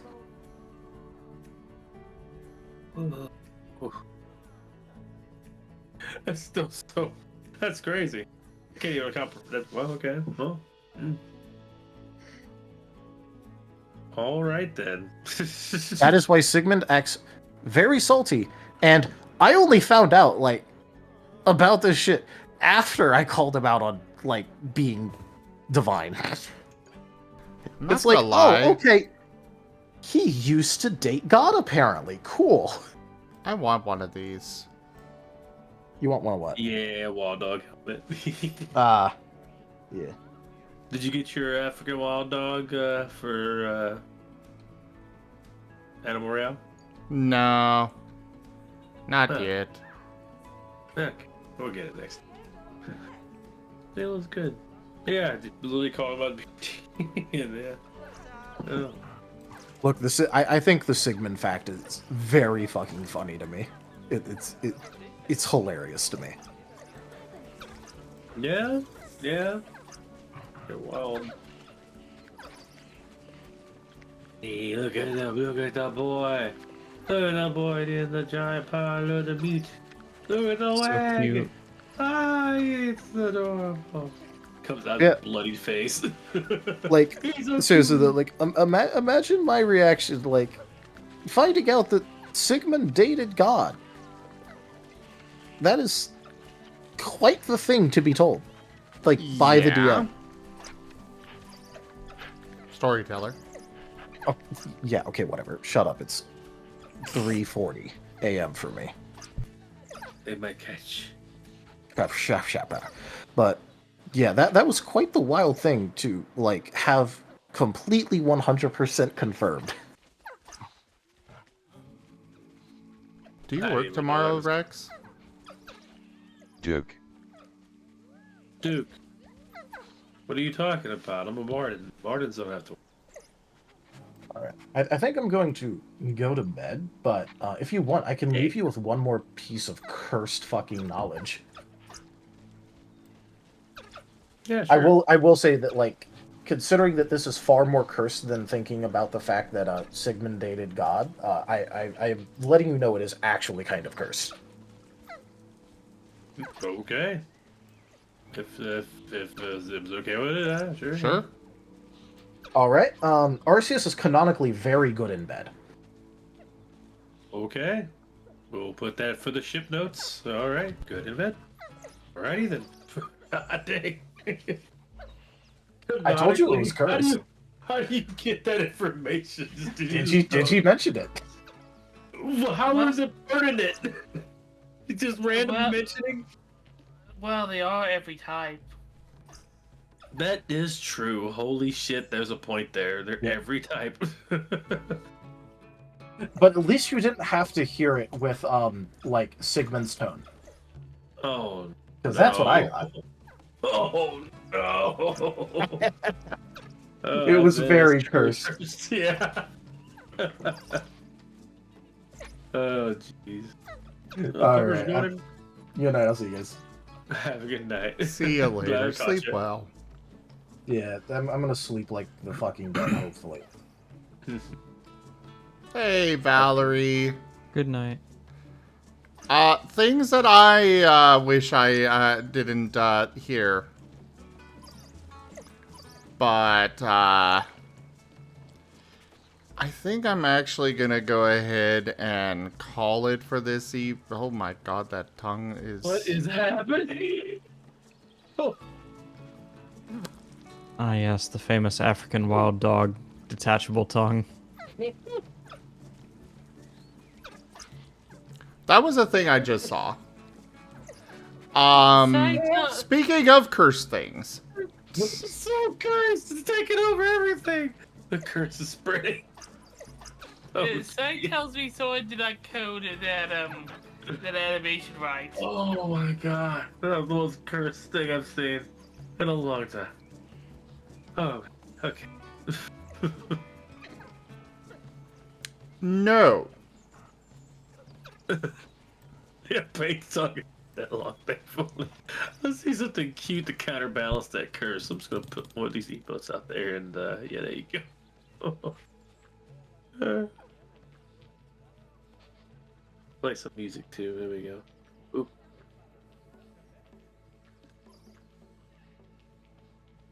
Unfortunately, the servers for this game are going down here soon, so my little escapades in here are coming to an end this evening. Oh. There's a Firestone over there. Wait, this game That's lies a on toy. servers? This particular mode of it. Oh, the little circle when it's flopped. Then she comes in with the freaking Gaster Blaster or whatever the heck that is. Let's clean it out, Fucking okay. Gaster Blaster. The heck? She's alright. She is a sorcerer. Well, Cool. I think this is a perfect screen to end on. Yeah. They go sweepies. So thank you everybody for joining us today for Planet Zoo. Check out our website, zgfgaming.com. We've got links for our Discord, Telegram, Mastodon, Blue Sky, Patreon, and more. There on the website as well as down in the description below through our link tree. Thank you to my patrons, tippers, and subscribers. It is your support that keeps this channel alive and going. I cannot do this without you guys. Thank you so much for coming by, hanging out, and all that good stuff. Consider becoming a patron over at patreon.com/zgfgaming. It's one of the best ways to support the channel, though you can also do so by sharing the stream around, as well as coming by, hanging out, grabbing some merch. You can also help out by grabbing some packs of cards through Stream Loots. But for now, thank you so much for joining, and I bid you all the most fondest adieu. Bye. Night, everybody.